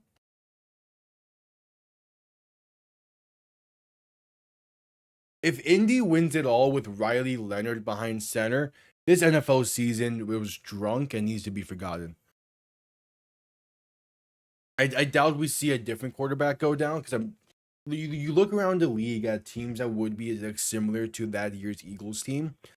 No one has a backup you can be anywhere close to as confident in as Nick Foles was. Because at least with Nick Foles, yeah, he was like a career long. He was a backup. That was also like his sixth-ish year in the league, and he had a solid season in 2013. Like there's not a Nick Foles type backup in the NFL right now.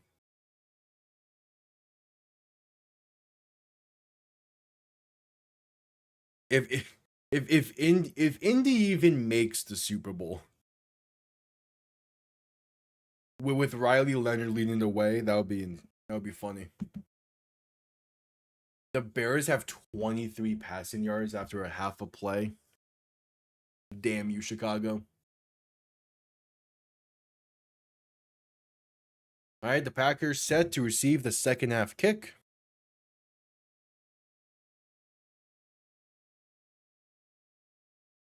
Welcome back.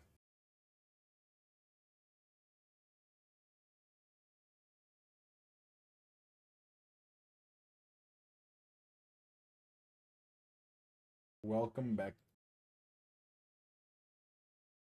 It would be. Yes, RJ Harvey had a touchdown in that game. Cool. Rams up 24-10. Broncos up 21-7. Second half kickoff underway. Going to be returned beginning from the 6. Room out past the 25, past the 30, and brought down near the 35.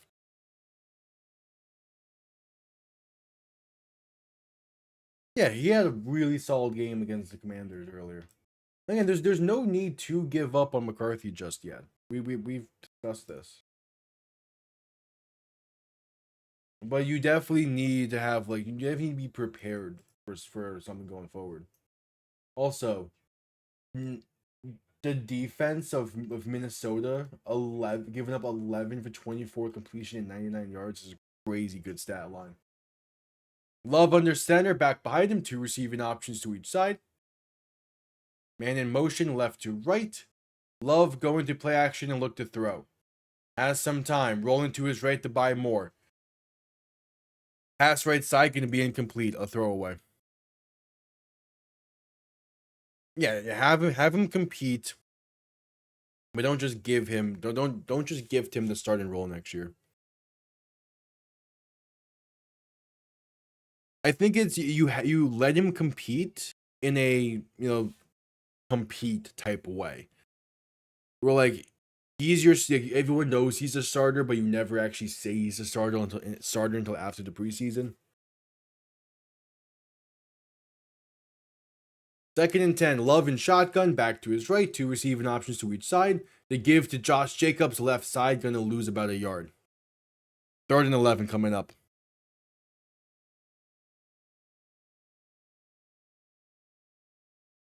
It depends who you bring in for the backup role, but yeah, you have a competition at least during OTAs and mini camps that can go into training camp, but you definitely don't announce a starter until after preseason. Love and shotgun, back to his left, looking to throw in 3rd and 11. Has time, pass left side, going to be incomplete. The offensive pass interference against Bo Melton. So that will be declined. And the Packers go 3 and out to begin the half.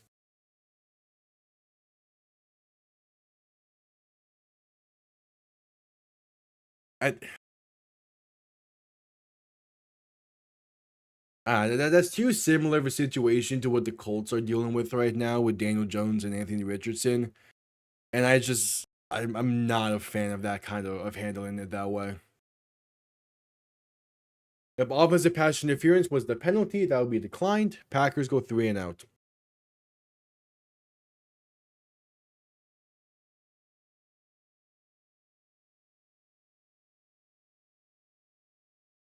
And part of it is because the only way McCarthy can legitimately get better is through getting those reps during games. So he has the rest of the season, he has the final month, and then you see in training camp, and if he's legitimately awful in training camp next year, then yeah, bench him. But if he's solid in training camp, you need to give him actual game reps. Punt comes off clean, going to be out of bounds near the 15-ish, penalty down. Are you going to say out of bounds near the 22 with the penalty down?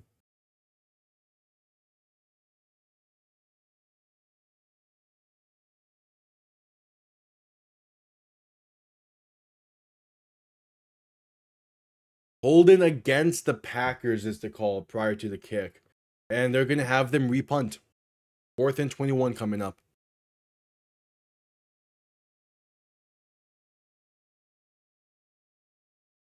Yeah, that's clear hold.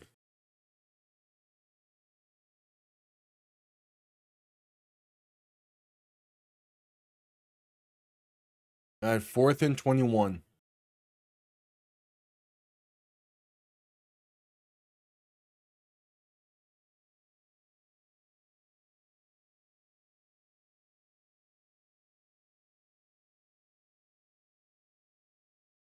All right, the re-kick.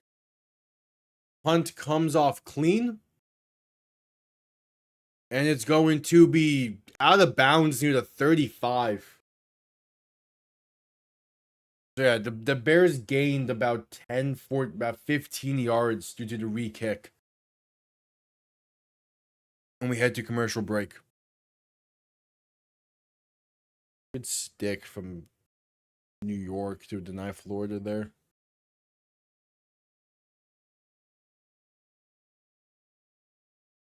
Yep, at commercial break.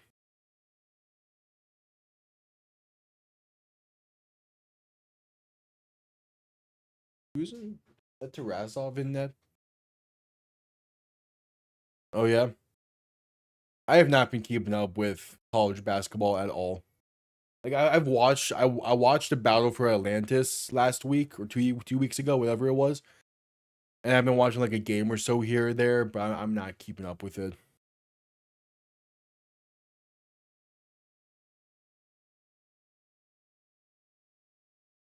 Especially now that the semester is over, I'm not really caring.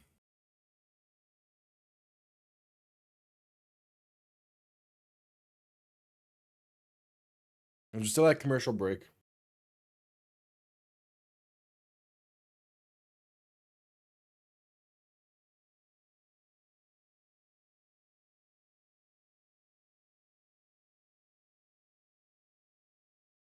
Yeah, that's true. Let me see how look at my school's college basketball team's doing right now. They're playing Mercer in a few days. How's it doing? Can I even see over here?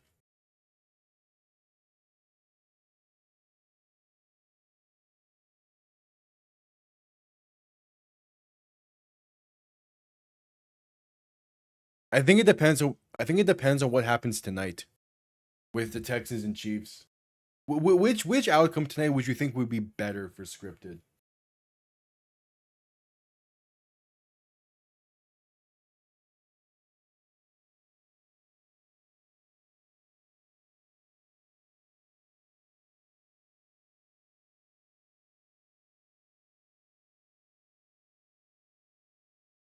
All right, I'm getting back from commercial break.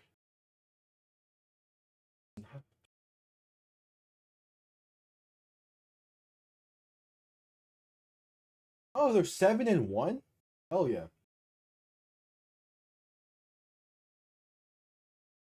Williams under center, back behind him. Two receiving options to each side. Play action, looking to throw. As time, pass right side, going to be caught and going to be tagged down at about the 42-yard line.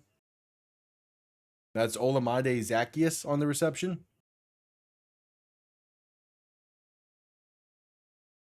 True. Oh yeah, I mean they haven't really played anyone, but yeah, little 7-1 or 8-1. Oh yeah, that game just ended. Just beat Townsend. Williams under center, back and fullback behind him, gonna play action and look to throw. Rolling left, will take it himself. That's a first down pickup for Caleb Williams. Down to about the 49. A good block on that left side by DJ Moore as well.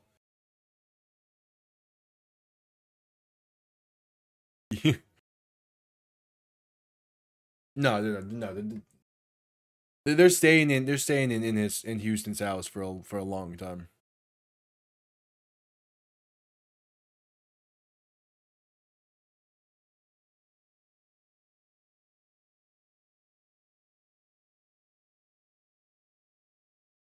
Yeah.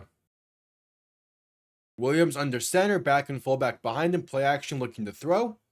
Has some time, step into his right. Gonna loft this one for DeAndre Swift, and it's incomplete. Couldn't hang on.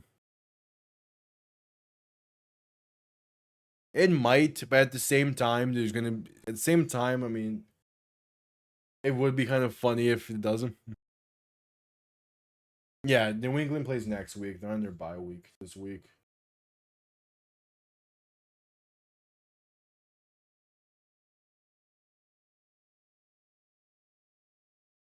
All right, 2nd and 10. Ball on their own 48. Williams in shotgun, back to his right. Going to hand this off up the middle for Kyle Monangai.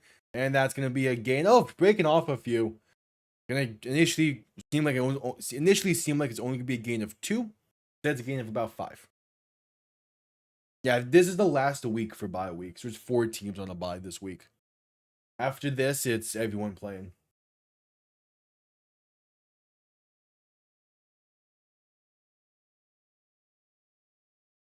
All right, so conference play begins at the new year for college basketball.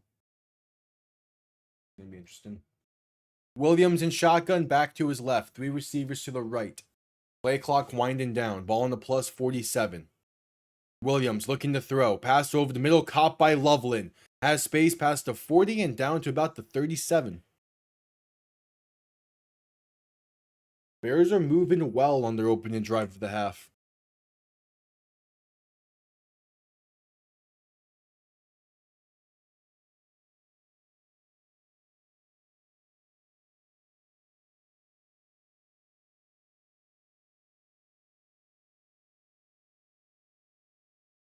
All right, 1st and 10. Williams in shotgun, back behind him. 2 tight ends in the backfield, 1 to each side. Play action looking to throw. Williams with some time, trying to step up, now rolling to his right, and going to get this one off. It's a beautiful pass to Cole Kmet along the sideline, down to about the 11-yard line. Absolute beaut in a bucket, and the Bears are in the red zone. On the move, late. That's a beautiful throw. And he gets a knee down.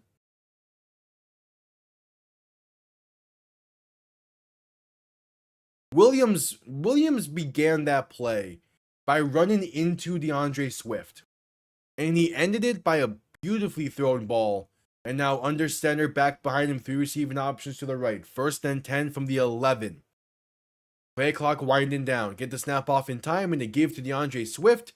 Gonna get about 4 inside the 10 to the 7.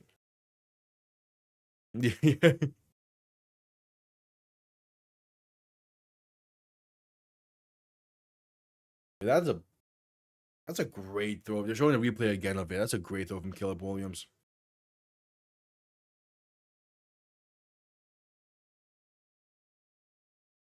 Again, and also like his time in Duke was good as well for Riley Leonard. He can be a solid quarterback.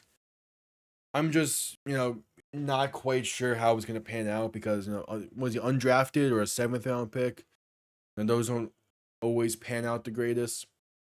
Williams handoff up the middle for DeAndre Swift. He gets inside the 5 and stood up at about the 3. Maybe they give him the 2-yard line.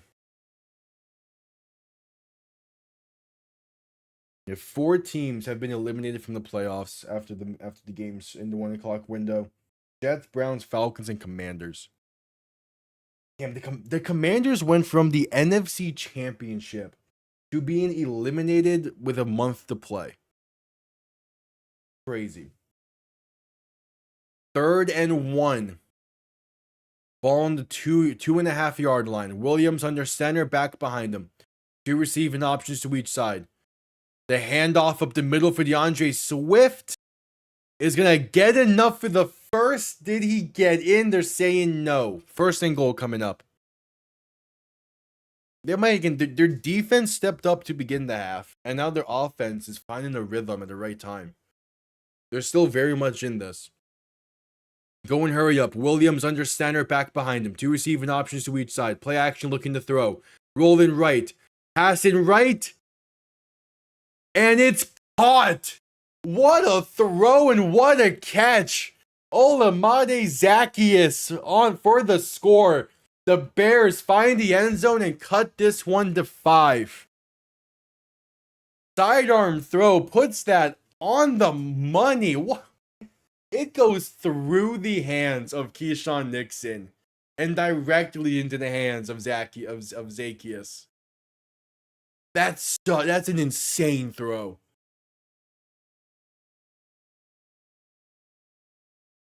That's an insane throw. Caleb Williams made 2 insane throws on that drive.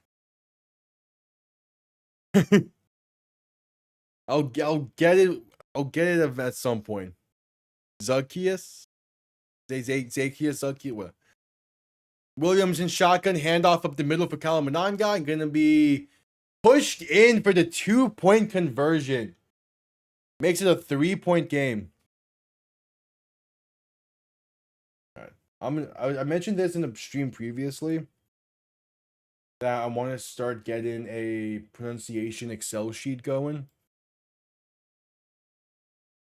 Just so that way I have it for all the players, so I can always look towards that.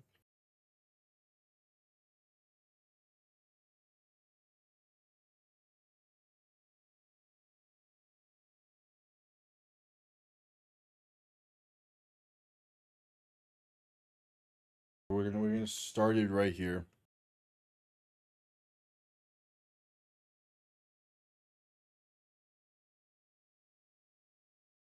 Yeah.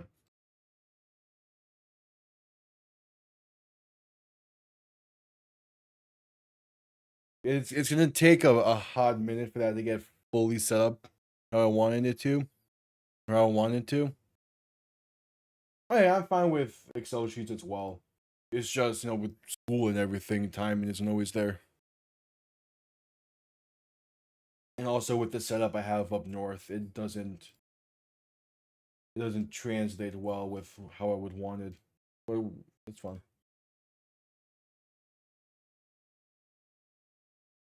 We're at commercial break.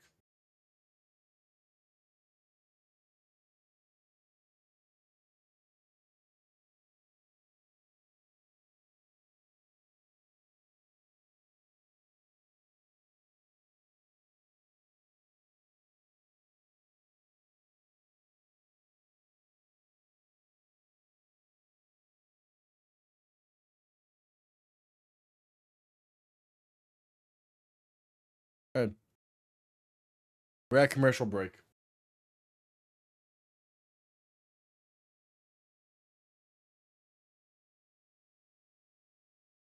The only reason Cincy isn't mathematically eliminated yet is because you can still win that division.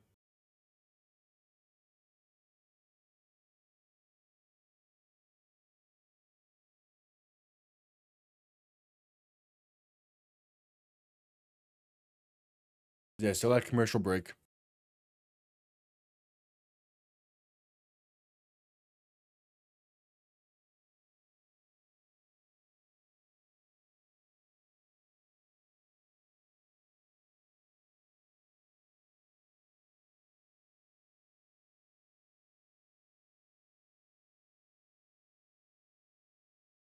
I think I just heard Kevin Burkhardt say Zaccheaus, whatever.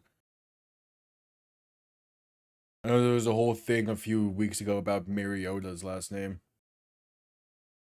Kickoff underway, going to be returned beginning from the 7, room up past the 30, past the 35, and down to about the 37 for Bo Melton.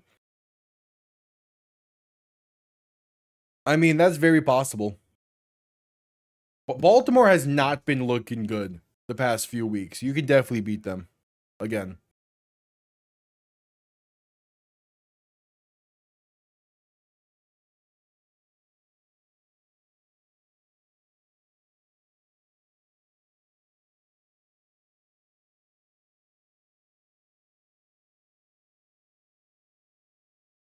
All right, 1st and 10 from the 37.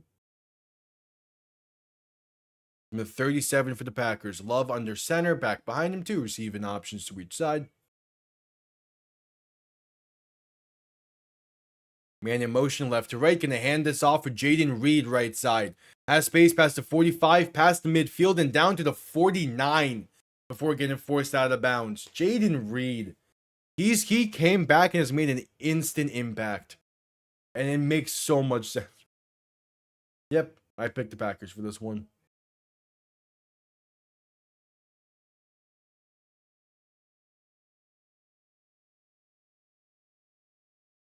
And it's always funny to mathematically eliminate stuff in the NFL because there's some weird teams still in the running technically. Love under center, back behind him too, receiving options to each side. Gonna hand this off left side for Josh Jacobs. That's a gain of about 1.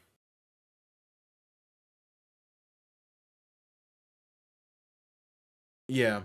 What it was, one of them was saying Mariota, and the other was Mariota. It's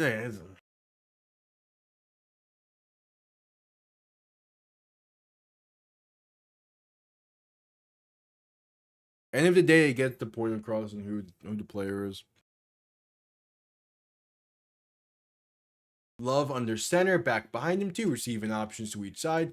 Man in motion left to right, gonna hand this off up the middle, and there's space for Josh Jacobs to get to about the 41. Gain of about 6. 3rd and 3 coming up.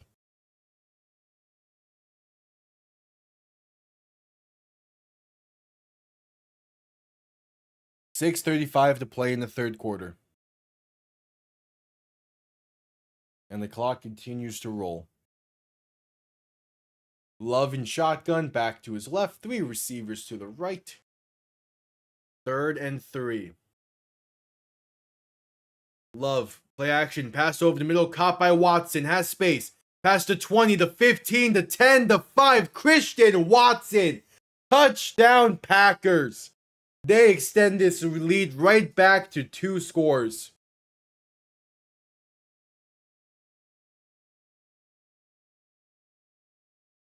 Yeah, exactly. The was it Bijan? What? Yeah. Which, yeah, that's fair. Honestly, T-Fox should become a Jags fan in general. It's not always going to be pretty, but you're going to have seasons like this where it feels really good.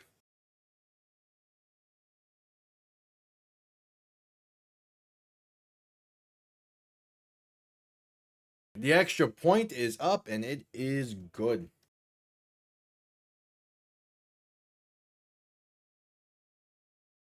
Christian Watson is 2nd of the game.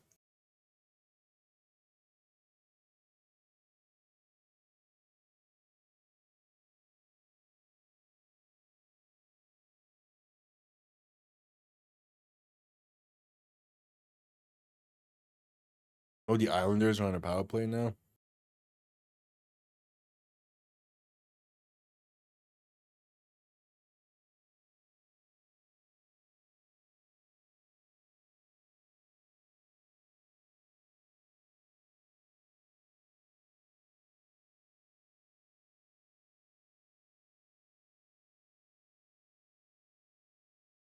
Yep, at commercial break.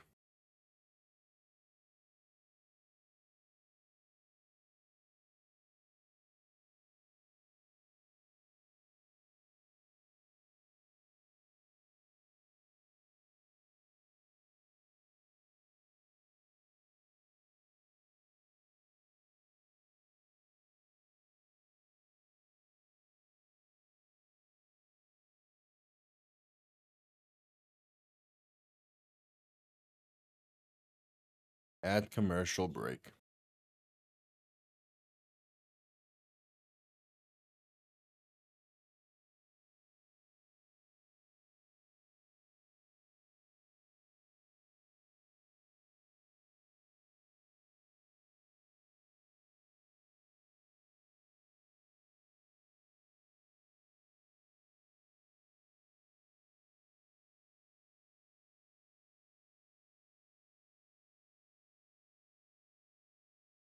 It's winning games, and the offense is one of the better offenses the Heat have had in a while. But at the same time, it's not a roster that can really go the distance, I don't think. The Heat are like most Eastern Conference teams this year, where they see an opening due to injuries to Boston and Indiana and Boston and Indiana, and they're trying to capitalize. But I think what we're seeing is just the first phase of a Heat team that is looking to like reinvent itself over the next few years.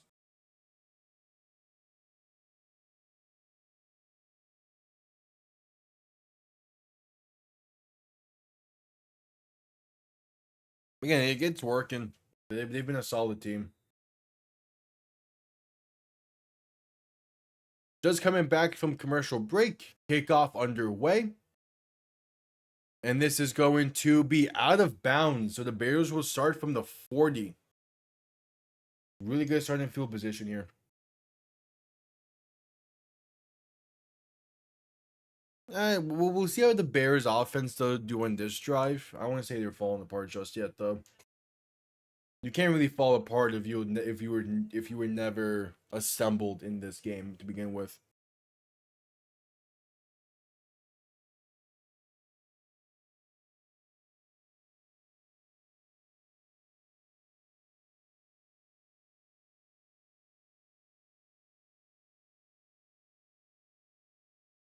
Yeah, the curse wheel hit Indianapolis hard right today, with Daniel Jones getting hurt and just the fact that they got killed by Jacksonville.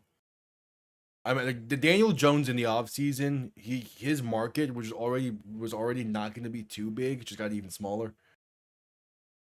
Williams play action looking to throw, rolling right, passing right, going to be caught, and it's Cole Kmet down inside the 45 to the 43. Yeah, it's very much Bears football.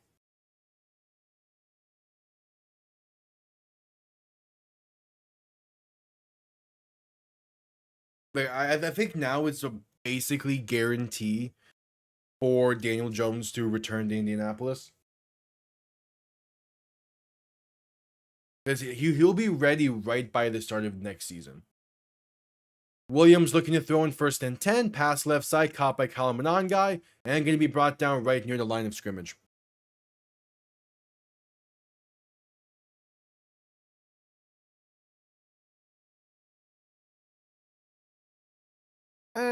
We'll see. I don't know. Tonight's game if you think this game has been pretty defensive, I think tonight's game is gonna be even more defensive. Like I'm not expecting a lot out of tonight's game in terms of like points wise, but it should still be a pretty entertaining game. Williams under center, back behind him, gonna play action and look to throw. Has time, pass left side, gonna be caught with space. It's Luther Burden down to about the 26-yard line. And a fresh set of downs for the Bears. That Bears.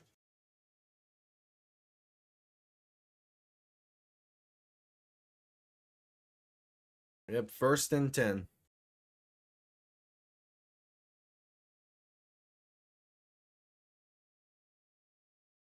It is crazy how the curse wheel always has a week like this where it just goes crazy for no reason.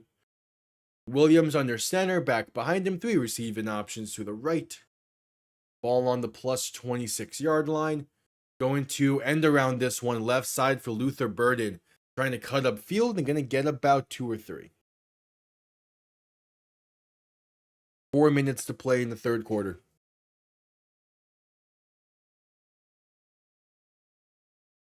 Second and 8 coming up. Ruled it a gain of 2.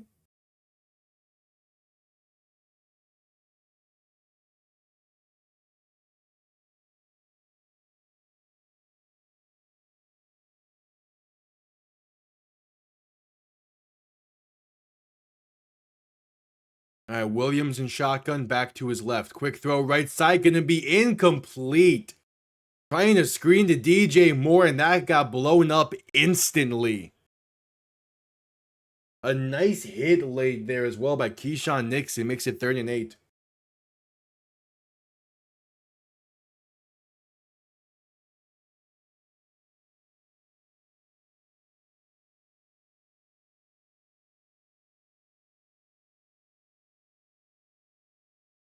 Yep, 3rd and 8. Williams in shotgun, back to his left. 3 receivers to the right. 3:26 to play in the 3rd quarter. Play clock winding down to get the snap off as Williams looks to throw. Pressure coming, escaping to his right. Still looking and gonna throw this one away, incomplete. Yeah, it's simply just the curse wheel put all its efforts on the Colts, so that way it didn't need to impact the Texans tonight. That would be it's similar. It's similar to the Madden curse, where it put all of its efforts on Antonio Brown in 2018, to where it didn't impact the next like two or three cover athletes.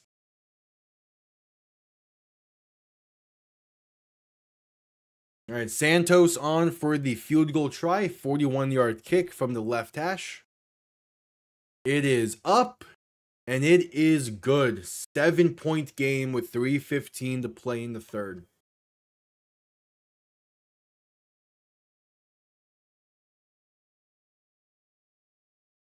No, it's not proof that they're bad again. It's a 7-point game with still a full quarter to play. The Bears are playing fine. It's just their offense is showing wrinkles that it was showing all year. But they were getting away with it because they were playing lesser teams. The Packers have done a great job at forcing Caleb Williams to beat them through the air, and he just has not been able to do that.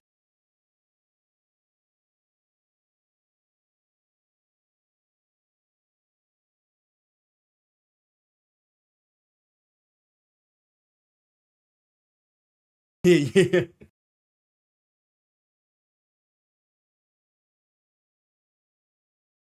Yeah, no, the Bears are still a solid team. It's just they're a team that's very early on in building the foundation that they want to be as a team.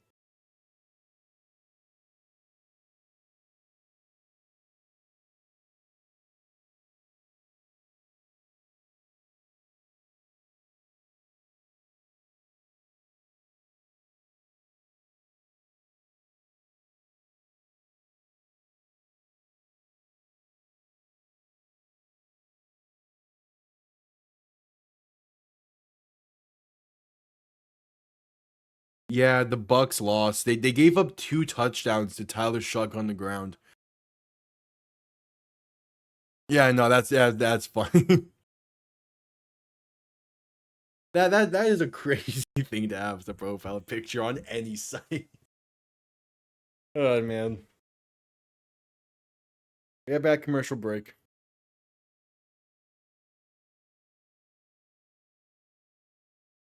Yeah. And the Saints are another one of those teams. I feel like they're on like the similar path as like the Vikings and even the Bears to a certain extent, where they seemingly have a guy at quarterback that they really like. It's just how do you build around him in a proper way, and how do you give him the time to develop? I mean, yeah, true ball flash, but even then,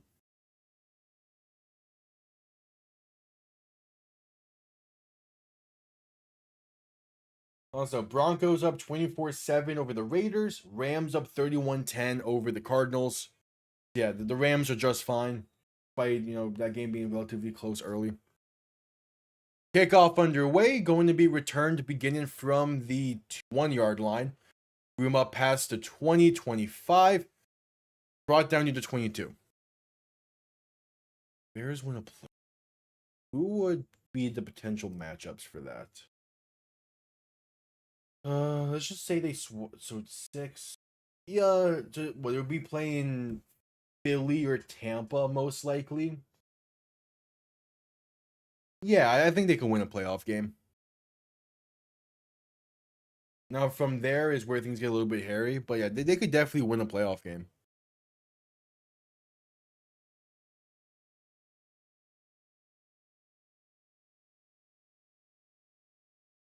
And watch Allen still not be able to get it done. Okay, this is the year for Buffalo, and they've not lived up to it.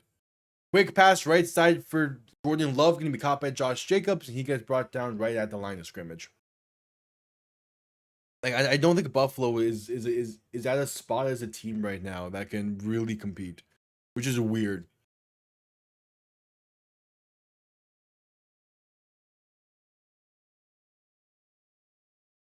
And the schedule makers just said no. Love and shotgun back to his left. 3 receivers to the left as well. 2nd and 10, going to look to throw. Has some time. Deep shot, right side. Gonna be incomplete. Looking for Romeo Doubs. No penalties despite the Packers sideline calling for one.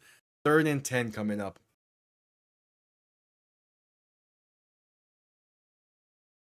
Yeah, but it's Buffalo. So the Bills could enter the playoffs and have to play Jacksonville, and I still would be second guessing their abilities to win that game.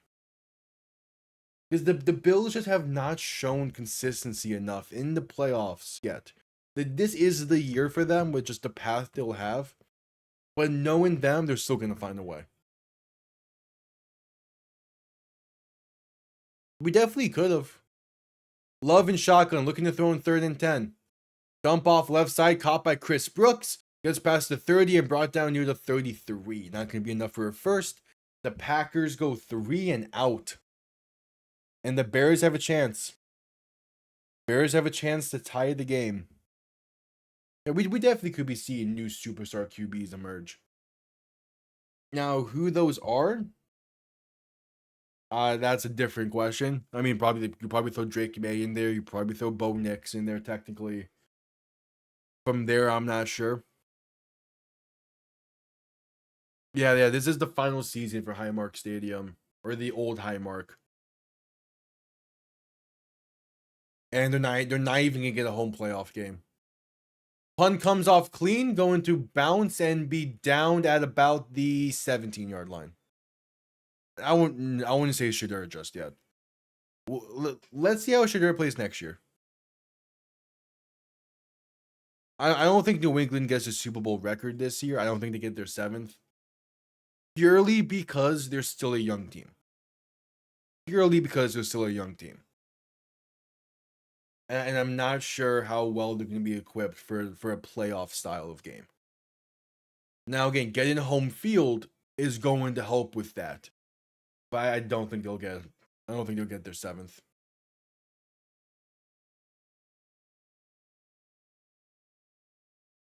I had the to be original about Cam Ward.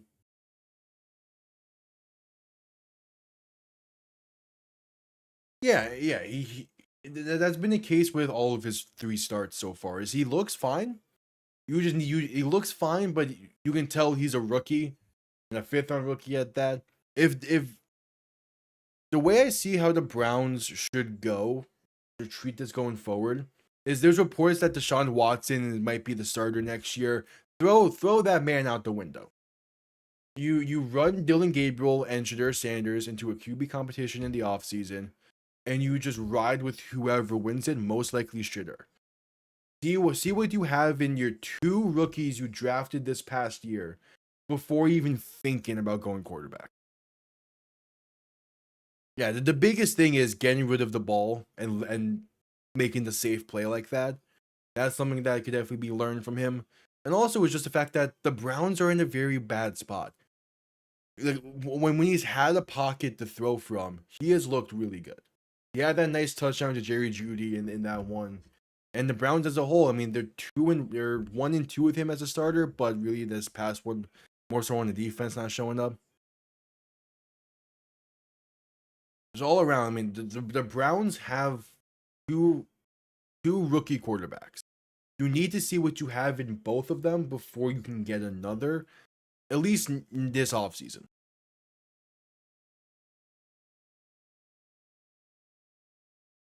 Yeah, I would say Caleb is getting to that point. I think it's also a case where is a first year in a new offensive system, and he just needs to get reps under it. And he still has more room to develop. I think next year will be a better test for Caleb Williams. We'll see. Yeah, exactly. Cam Ward's the first 0-star to go first overall, which is crazy. All right, ball on the 17. Williams under center, back behind him, 2 receiving options to each side. Man in motion, left to right. Gonna hand this off to DeAndre Swift up the middle. Drew past the 20 to about the 23.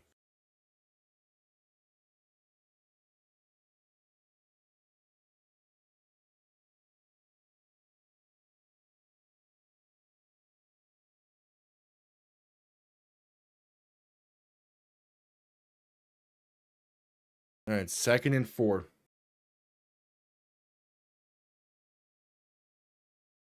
A minute to play in the third. Williams under center, back behind him, 3 receiving options to the right. Gonna hand this off with DeAndre Swift up the middle, and that's gonna be a gain of about 3.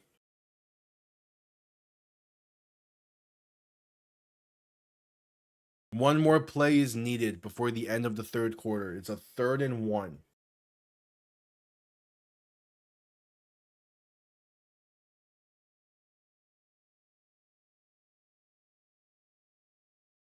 God, Puka Nacua is just on one this season. It's crazy. Williams under center, back behind him. 2 receiving options to each side. Handoff up the middle for Kalamanangai. Face past the 30 and brought down near the 35. Enough for a first down pickup. And that will be the end of the third quarter. 15 minutes remain. It's a 7-point game in a good old-fashioned Bears-Packers rivalry. See how this one finishes when we get back from commercial break. 21-14. That's a good spot for this game to be in. So since we're at commercial break, Denver's up 21-14 over the Raiders, and the Rams are up 38-10 over the Cardinals. Yeah, the Rams have just been dominating in that game. Stafford's at 3 touchdowns, over 280 yards. The ground game's at 164.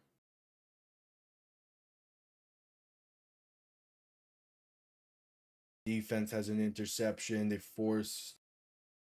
defense has 2 interceptions. They forced 4 punts so far. Yeah, no, that's a great game from this defense. Wait, is it 2 interception? No, it's 1 interception. Okay. Yep, add commercial break.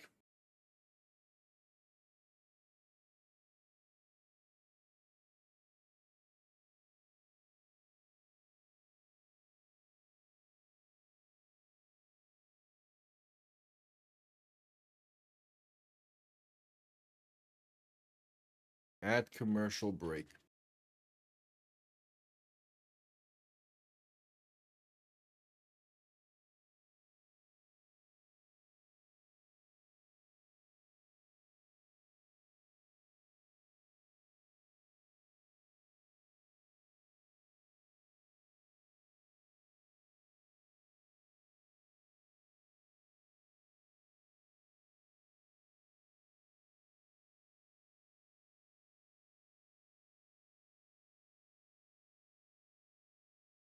Add commercial break. Did he really say that? That's a crazy thing to claim.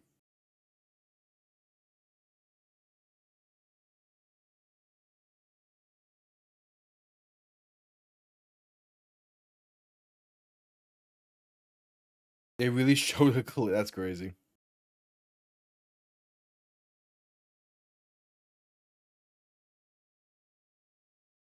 All right, just getting back from commercial break. Start of the fourth quarter. 15 minutes.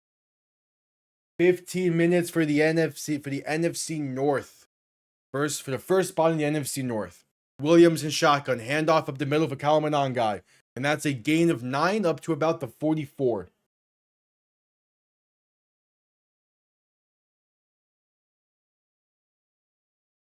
Yeah, this ground game is starting to pick up a little bit. Closing in on 100 yards on the day.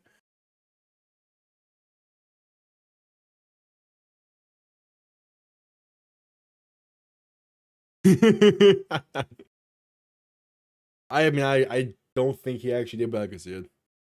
Williams under center, back behind him, 3 receiving options to the left. 2nd and 1, man in motion left to right. Play action looking to throw. Williams rolling left, buying time. Gonna loft this one out of bounds. Incomplete. 3rd and 1 coming up. Hey, this is the first highlight that this broadcast is showing from other games. That's crazy. And it's a great touchdown by Puka Nacua.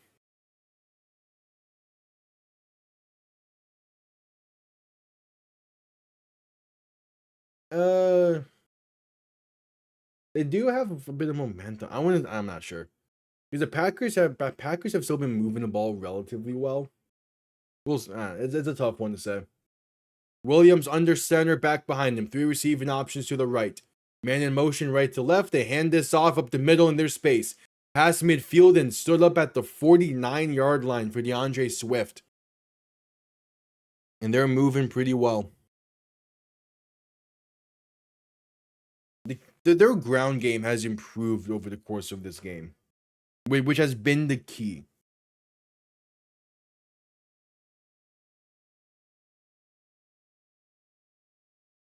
Williams under center, back behind him. 2 receiving options to each side. Toss right side for DeAndre Swift.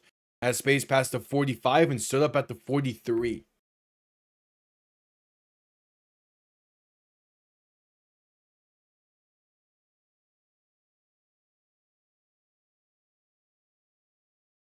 I mean, the only turnover forced in this game was by the Bears defense. It just didn't result in anything.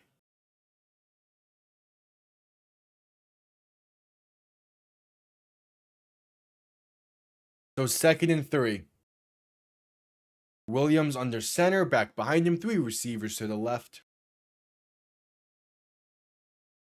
13 minutes to play in the game. Williams, play action, looking to throw. Shoveling this one forward for DeAndre Swift. That's enough for a first down as he gets brought down near the 35. Little shovel screen there. Hell yeah.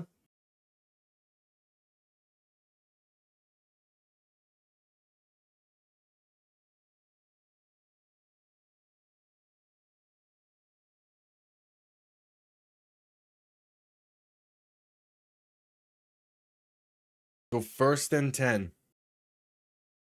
Yeah, this half has been a completely different story in the game. Williams, play action, looking to throw.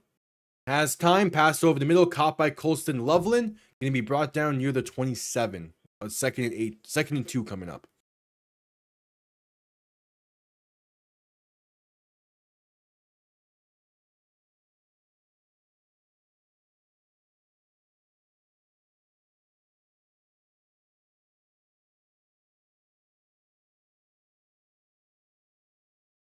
So 2nd and 3 is the official rule, and only a gain of 7. It's still, it's ball in the 27. The first down marker is like the 24.5-yard line. Williams in shotgun, back to his left. 3 receivers to the right. Play clock winding down. They get the snap off as Williams looks to throw. Pressure coming, trying to step up. Gonna take it himself and sliding down. And they're gonna give him the first. Gain of 3. Gain of 2.5, 3 for Caleb Williams. And they keep the chains moving.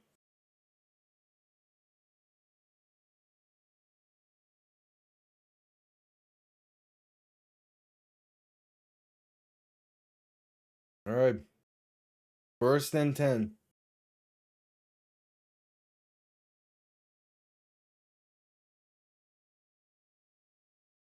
Yeah, Caleb Williams, his pocket presence is insane. Oh, Green Bay is challenging the spot of the ball. Trying to make it a 3rd and inches. And we're going to head to a commercial break off of it.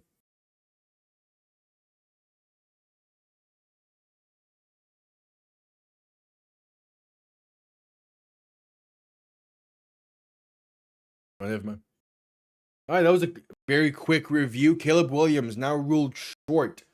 So it was a 3rd and inches coming up for Chicago. As yeah, he slid a bit early there. So 3rd and 1, 3rd and inches.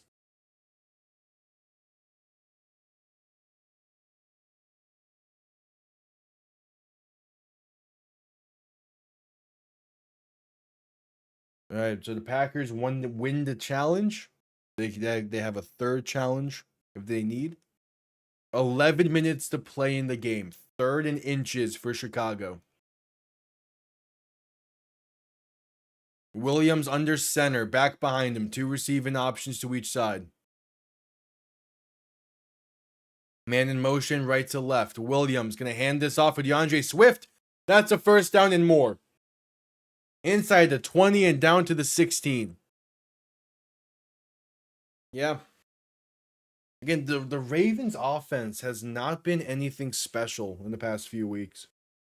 Your team as a whole has been kind of off. It's just one of those things with them.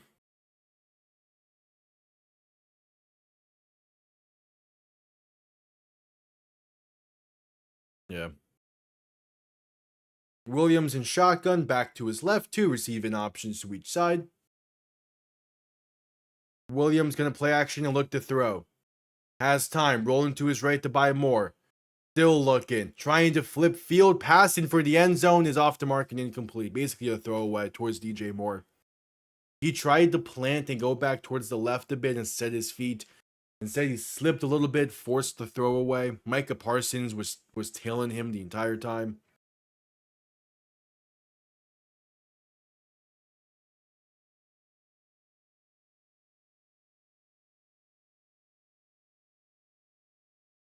Yeah. So a 2nd and 10. 10-10 to play in the game.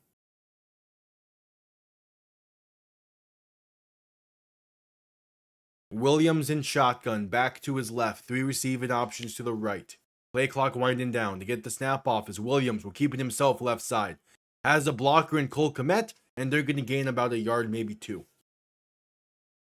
Go through Raptor. What was the conspiracy of Ravens thing that we figured out in week 1? Yeah, I wouldn't say the Packers necessarily falling apart. They're just playing the second half in a different style than they did the first. They have a lot of faith in that defense to be able to make a stand here, and they're close. Williams in shotgun, back to his left. 3 receivers to the right. 3rd and 8 from the 15. Williams, quick throw right side, caught by Burden. Has some blockers, and that's enough for the first. Down to the 5. Great job by the lineman to get out there in space. 1st and goal for Chicago. Yeah.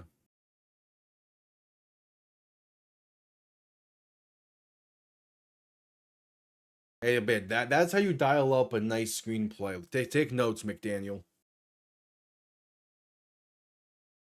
9 minutes to play.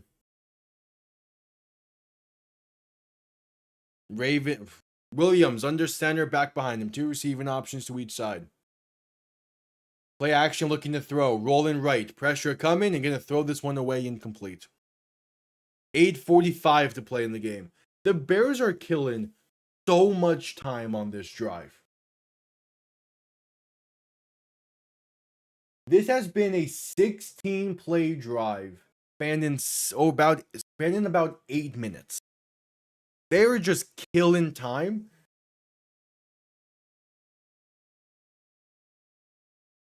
It depends on Devon Achane. If Achane is good to go next week, I think Miami handles them. Again, they have not been a team that's really done a lot special this year. Williams under center, back behind him. Gonna hand this off for DeAndre Swift up the middle, and he stood up at the 1. 3rd and goal from the 1-yard line coming up. The only thing with next week for Miami is going to be the weather. And kind of, because that game's in Pittsburgh on Monday Night Football. It's going to be a tough game, even if the Steelers aren't on their A game. Yeah, and the team in second place for that is Buffalo and the Sabres. Williams under center, 3rd and goal from the 1. Play action, looking to throw. Pass right side, wide open. Colston Loveland. Touchdown Chicago. They're an extra point away from tying this game up.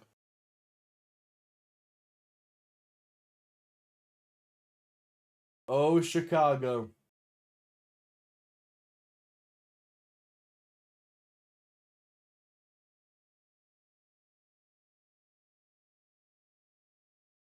Next week, around the time of Monday Night Football, it's supposed to be like 31. Ugh. Yeah. Broncos win, not surprised. The extra point, it's up and it is good. With 8 minutes to play, this game is tied. And we head to commercial break. That was a 17 play drive that spanned 8.5 minutes to tie the game. That is an incredible drive.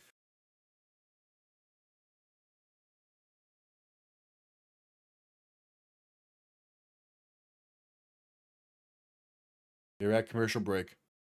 If the Packers get their second tie, I'm done with this team. I'm not even a Packers fan. You get 2 ties in the season.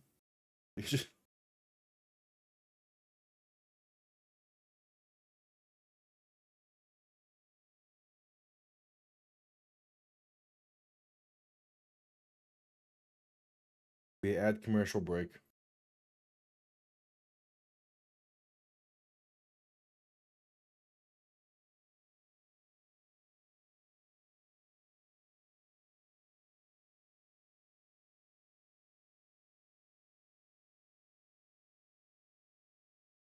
It would be the funniest outcome, but still, I'll be annoyed.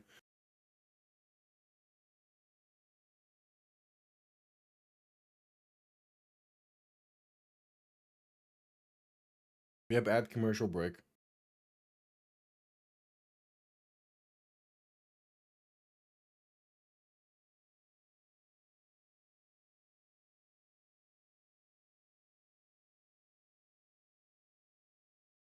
Add commercial break.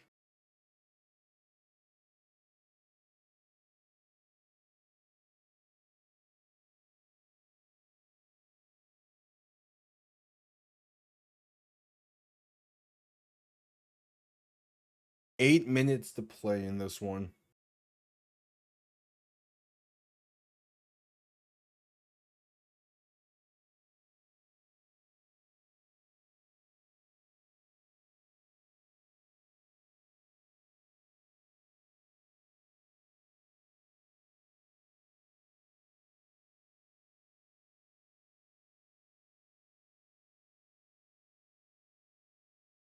All right, just getting back from commercial break.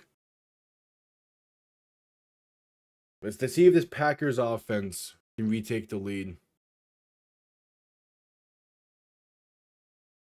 The Bears had 2 people wide open on that play. They had Loveland and they had Luther Burden. Like you get 2 people were wide open on that play.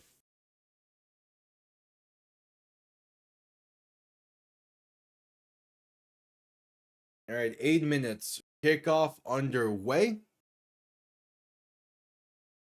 Going to be returned begin down in the end zone for a touchback to begin from the 35. Like it's not falling apart. They were on the field for 8.5 minutes. Like that's just a really good offensive drive. It was just dinks and dunks, man. That's the kind of drive you want from an offense every once in a while.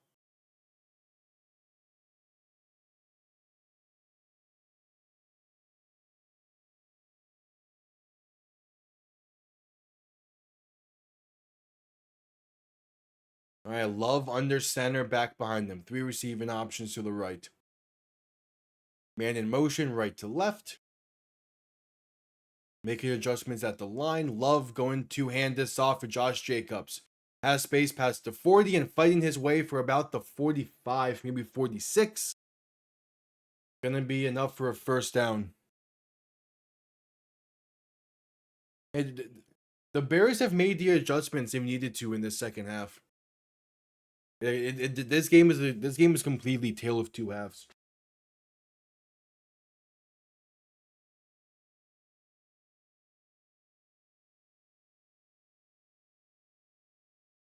All right, 7:25 to play in the game. Love under center, back behind him, 2 receiving options to each side.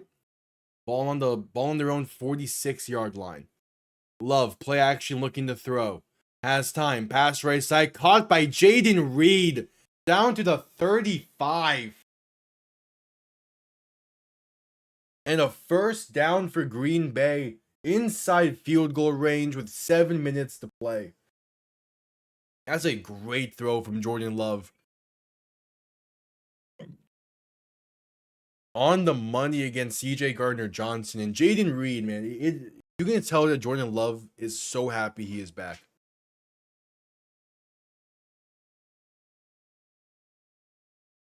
Love under center, back behind him, 2 receiving options to each side. Going to hand this off up the middle for Josh Jacobs. That's a gain of about 2. This game was always good. It's just been pretty defensive. The offenses eventually have found a little bit of room throughout stuff, but it was always been a good game. The second half, the Bears made the adjustments in the second half. They've scored in all 3 possessions, getting the field goal, touchdown, 2-point conversion, and then just recently a 1-yard touchdown. Meanwhile, the Packers have gone 3 and out twice with a scoring drive in between. As dump off left side for Josh Jacobs, going to make one man miss and have space for a gain of about 6. A 3rd and 2 coming up. With 5:45 to play in the game. 3rd and 2 for Green Bay. It's a big time 3rd down. Either way, you can retake the lead.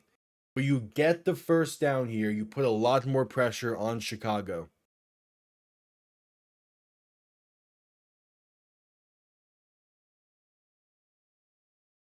Third and 1. Love in shotgun, back to his right. 2 receivers to each side. And a timeout will be called by the Packers. They're going to regroup here before the 3rd down play. 5:18 to play in the game. Again, I'll be live tonight with the Texans and Chiefs, and I'll be live tomorrow night with the Eagles and Chargers as well. Yeah, the Broncos have now won 10 straight. The Rams got a nice win over Arizona. This is the final game in action.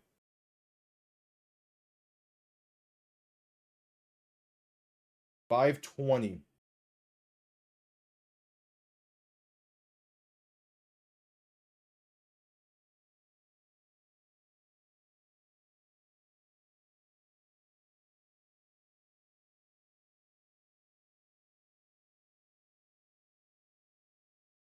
That's fair. Love under center, back behind him. 2 receiving options to each side. 3rd and 1. Toss right side for Josh Jacobs.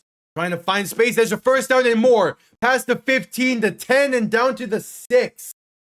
Josh Jacobs with a 20-yard carry. Puts the Packers 1st and goal inside the 10. With 5 minutes to play. Somehow, Josh Jacobs finds a lane between 4 Bears to pick up a massive 3rd down.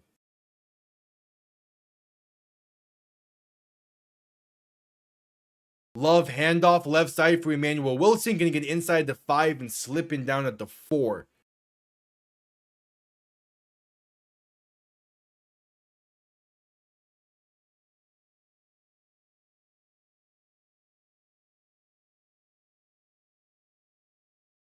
So 2nd and goal, and there is a Bears slowly get up afterwards.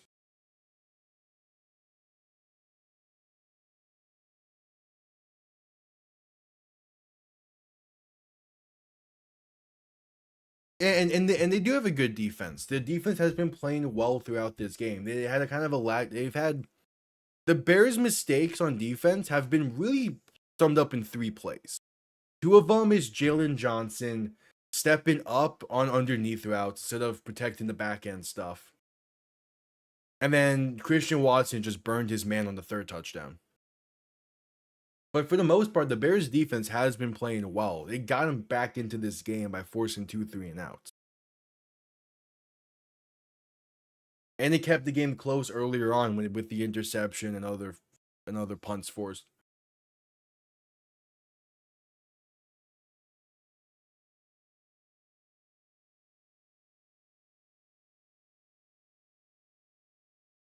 All right, 2nd and goal from the 4.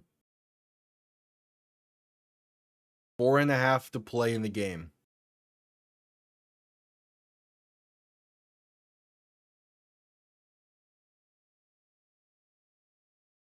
The first half was all Green Bay. The second half has been all Chicago. But all it takes is one play in a tied game to make the difference. Love in shotgun back to his right. 2 receiving options to each side.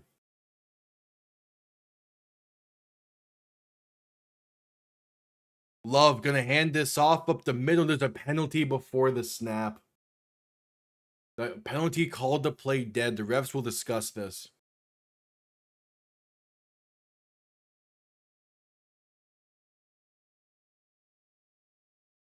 It's a neutral zone infraction against the Bears. Half the distance to the goal. It'll be 2nd and goal from the 2-yard line.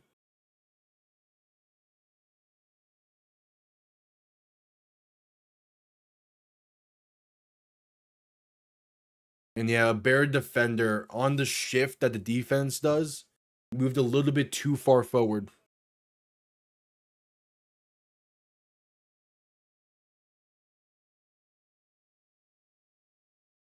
Second and goal from the 2. Love under center, back behind him. And there is another stoppage.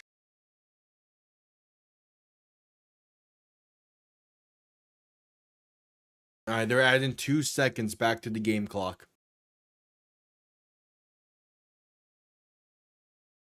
4:18.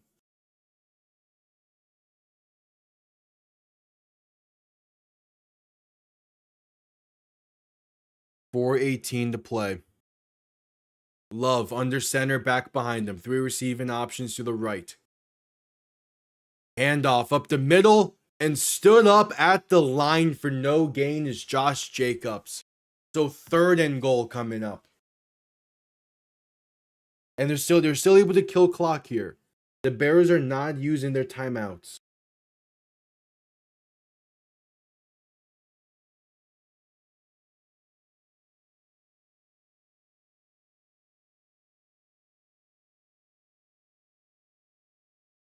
So 3rd and goal.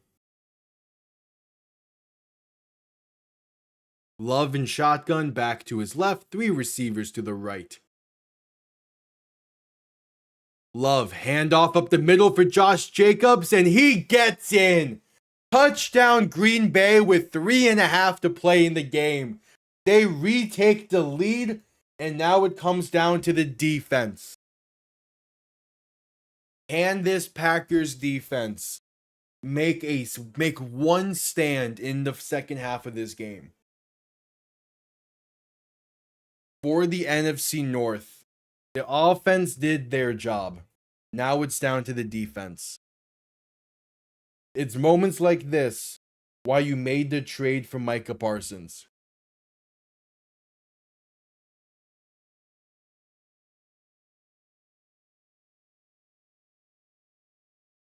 Extra point is up, and it is good.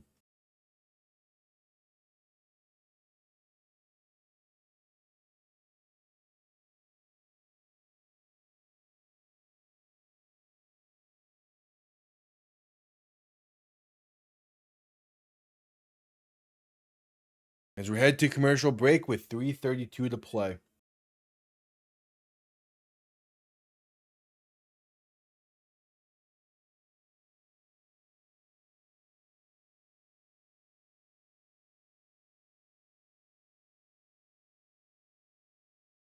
At commercial break.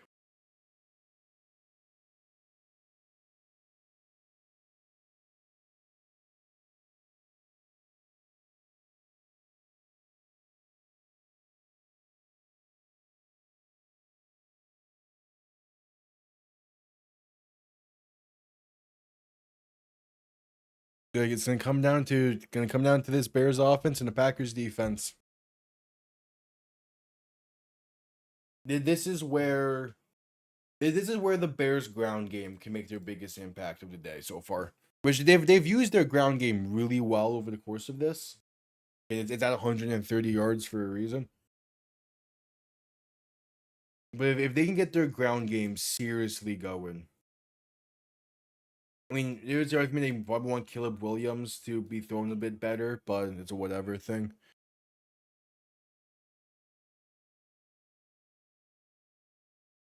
Because the key thing is you have to be able to move the ball well.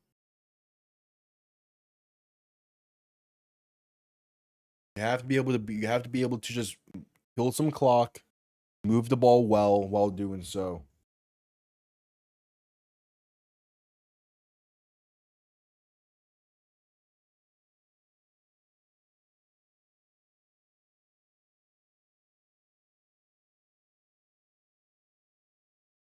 All right, just getting back from commercial break here soon.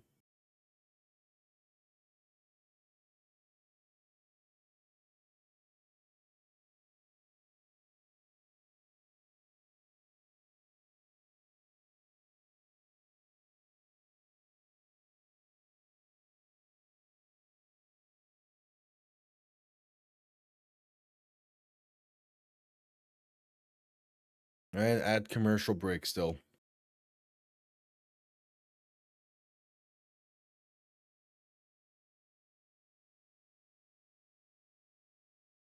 All right, just getting back from commercial break. Kickoff on the way here soon. This is the perfect setup. Like, this is exactly how I've wanted this game to go. It's Bears Packers, man. This has been a great game. Kickoff underway, going to be returned beginning from the 4. Room up past the 20, past the 25, and down to maybe the 26. Like, I guess it's nothing like the offenses aren't that high powered. The defenses have been on display. The offenses are making plays when they need to. Just all around, this has been a great game.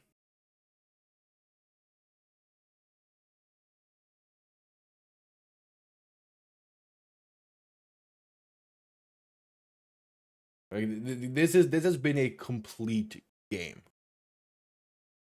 All three phases making an impact. Special teams, the Bears playing well. Williams in shotgun, back behind him. 2 tight ends in the backfield to each side. Gonna play action and look to throw.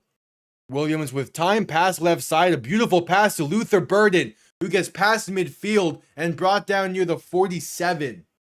That was layered perfectly to Luther Burden, and it puts the Bears past midfield. And that's placed perfectly. Whew. Maybe if you want to be nitpicky, you want that placed more so towards the outside shoulder. But no, that's a great throw. 1st and 10. Williams in shotgun, pass right side, play action looking to throw once again. Has some time, stepping up, rolling to his right. Still looking to buy some time. Gonna throw this one right side, but short-armed and incomplete. And there's that Packers front 7. They've been getting pressure all game. They just need someone to get home. They're right there, though.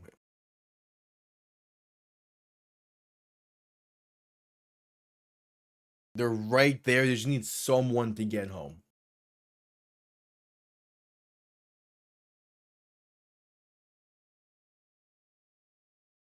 Second and 10. Williams under center, back behind him. Play action looking to throw. Has some time. Rolling to his right to buy more. Once again, just the inability to get home from the Packers. Is the pass right side going to be caught down to the 22? Devin Duvernay on the reception. Caleb Williams and his pocket presence has been on full display. Just completely on full display. He's maneuvering in that pocket masterfully. And it's given the Bears a chance. Ball on the plus 23 yard line. as we hit the 2-minute warning. 2 minutes to play from Lambeau Field. What has been a fantastic game. It all comes down to the final 2 minutes. Head into a commercial break, and I'll quickly be right back.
I am back. Still at commercial break.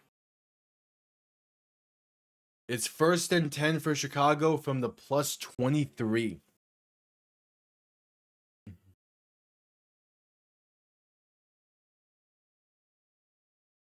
We're at the 2-minute warning. Comes down to this.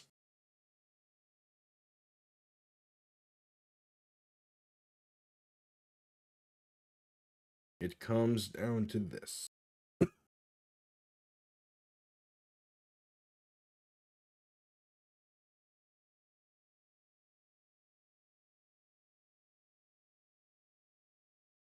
Good.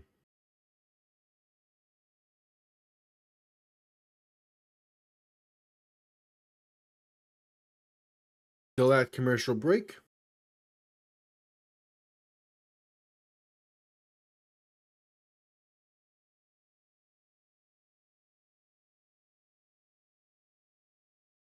All right, just getting back from commercial break. The final 2 minutes.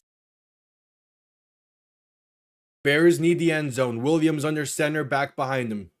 3 receiving options to the left. Gonna send one of them in motion towards the right. And now another one in motion towards the backfield. Williams, handoff up the middle. There's room for Monangai inside the 20 and down to about the 17. Inside the red zone, gain of roughly 6. A 2nd and 4 coming up, and they're going to let this clock run a bit here. Again, they need the end zone, but they need the end zone. They need a touchdown. They don't want to give the Packers too much time to work, as they still have 2 timeouts and a kicker with a pretty good leg in Brandon McManus. 1:20 to play in the game. Williams under center, back and fullback behind him. Ball on the 17, going to hand this off to Monangai left side, and that's going to be a gain of about 3 inside the 15 to the 14. It is a 3rd and 1 with a minute to play as the clock continues to roll.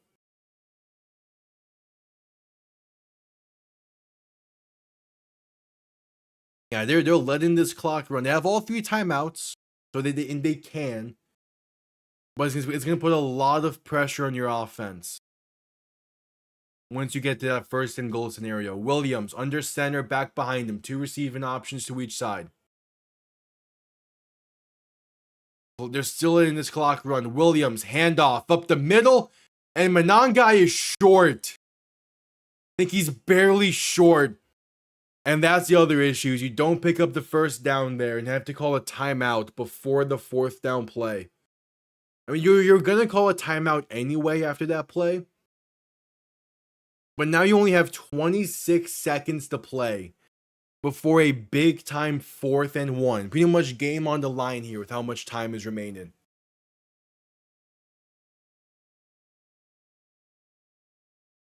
"27 seconds as the Florida Panthers just scored to make it 3-1. 27 seconds. 1st place to the NFC North on the line. What do you have in storage, Chicago? What is your go-to play?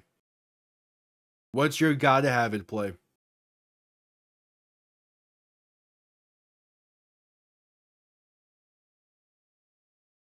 And now the Packers will call their second timeout after taking a look at what the Bears lined up in.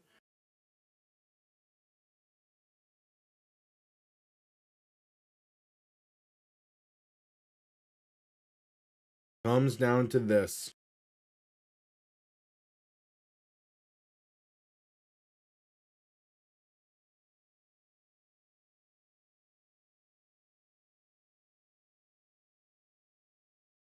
Fourth and 1.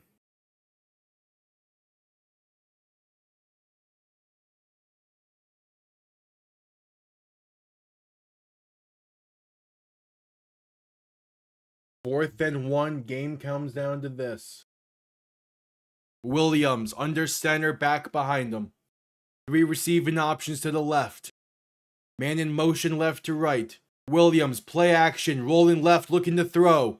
Has time, pass, end zone, intercepted! It's Keyshawn Nixon calling game.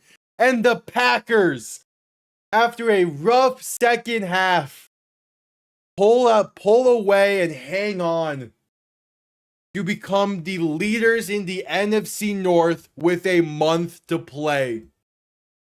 Keyshawn Nixon, who got into a scuffle earlier in the day, had a bad penalty against him. He makes the game-sealing play with about 20 seconds to go. Williams, he has Cole Kmet, he has DJ Moore. He didn't set his feet. The ball is underthrown, and Keyshawn Nixon with the game-sealing interception. What a win for the Packers. What a game. In 2 weeks, these two teams play each other once again in Chicago. That's going to be a legendary game. As with only 2 timeouts to play, there is the final kneel down. 28-21. No, they by no means ended the Bears season. By no means does this end the Bears season. They're 9-4. They're gonna be a playoff team this year. This was what this does do is it might lead to Chicago having to play on the road in the playoffs, and depending who they get in that wild card round, it's gonna be a very interesting playoff game. But again, these two teams, they play each other in 2 weeks. In 2 weeks' time, they play each other. That game's going to be fantastic. I'll probably be live for that one as well. I believe that's a Saturday game.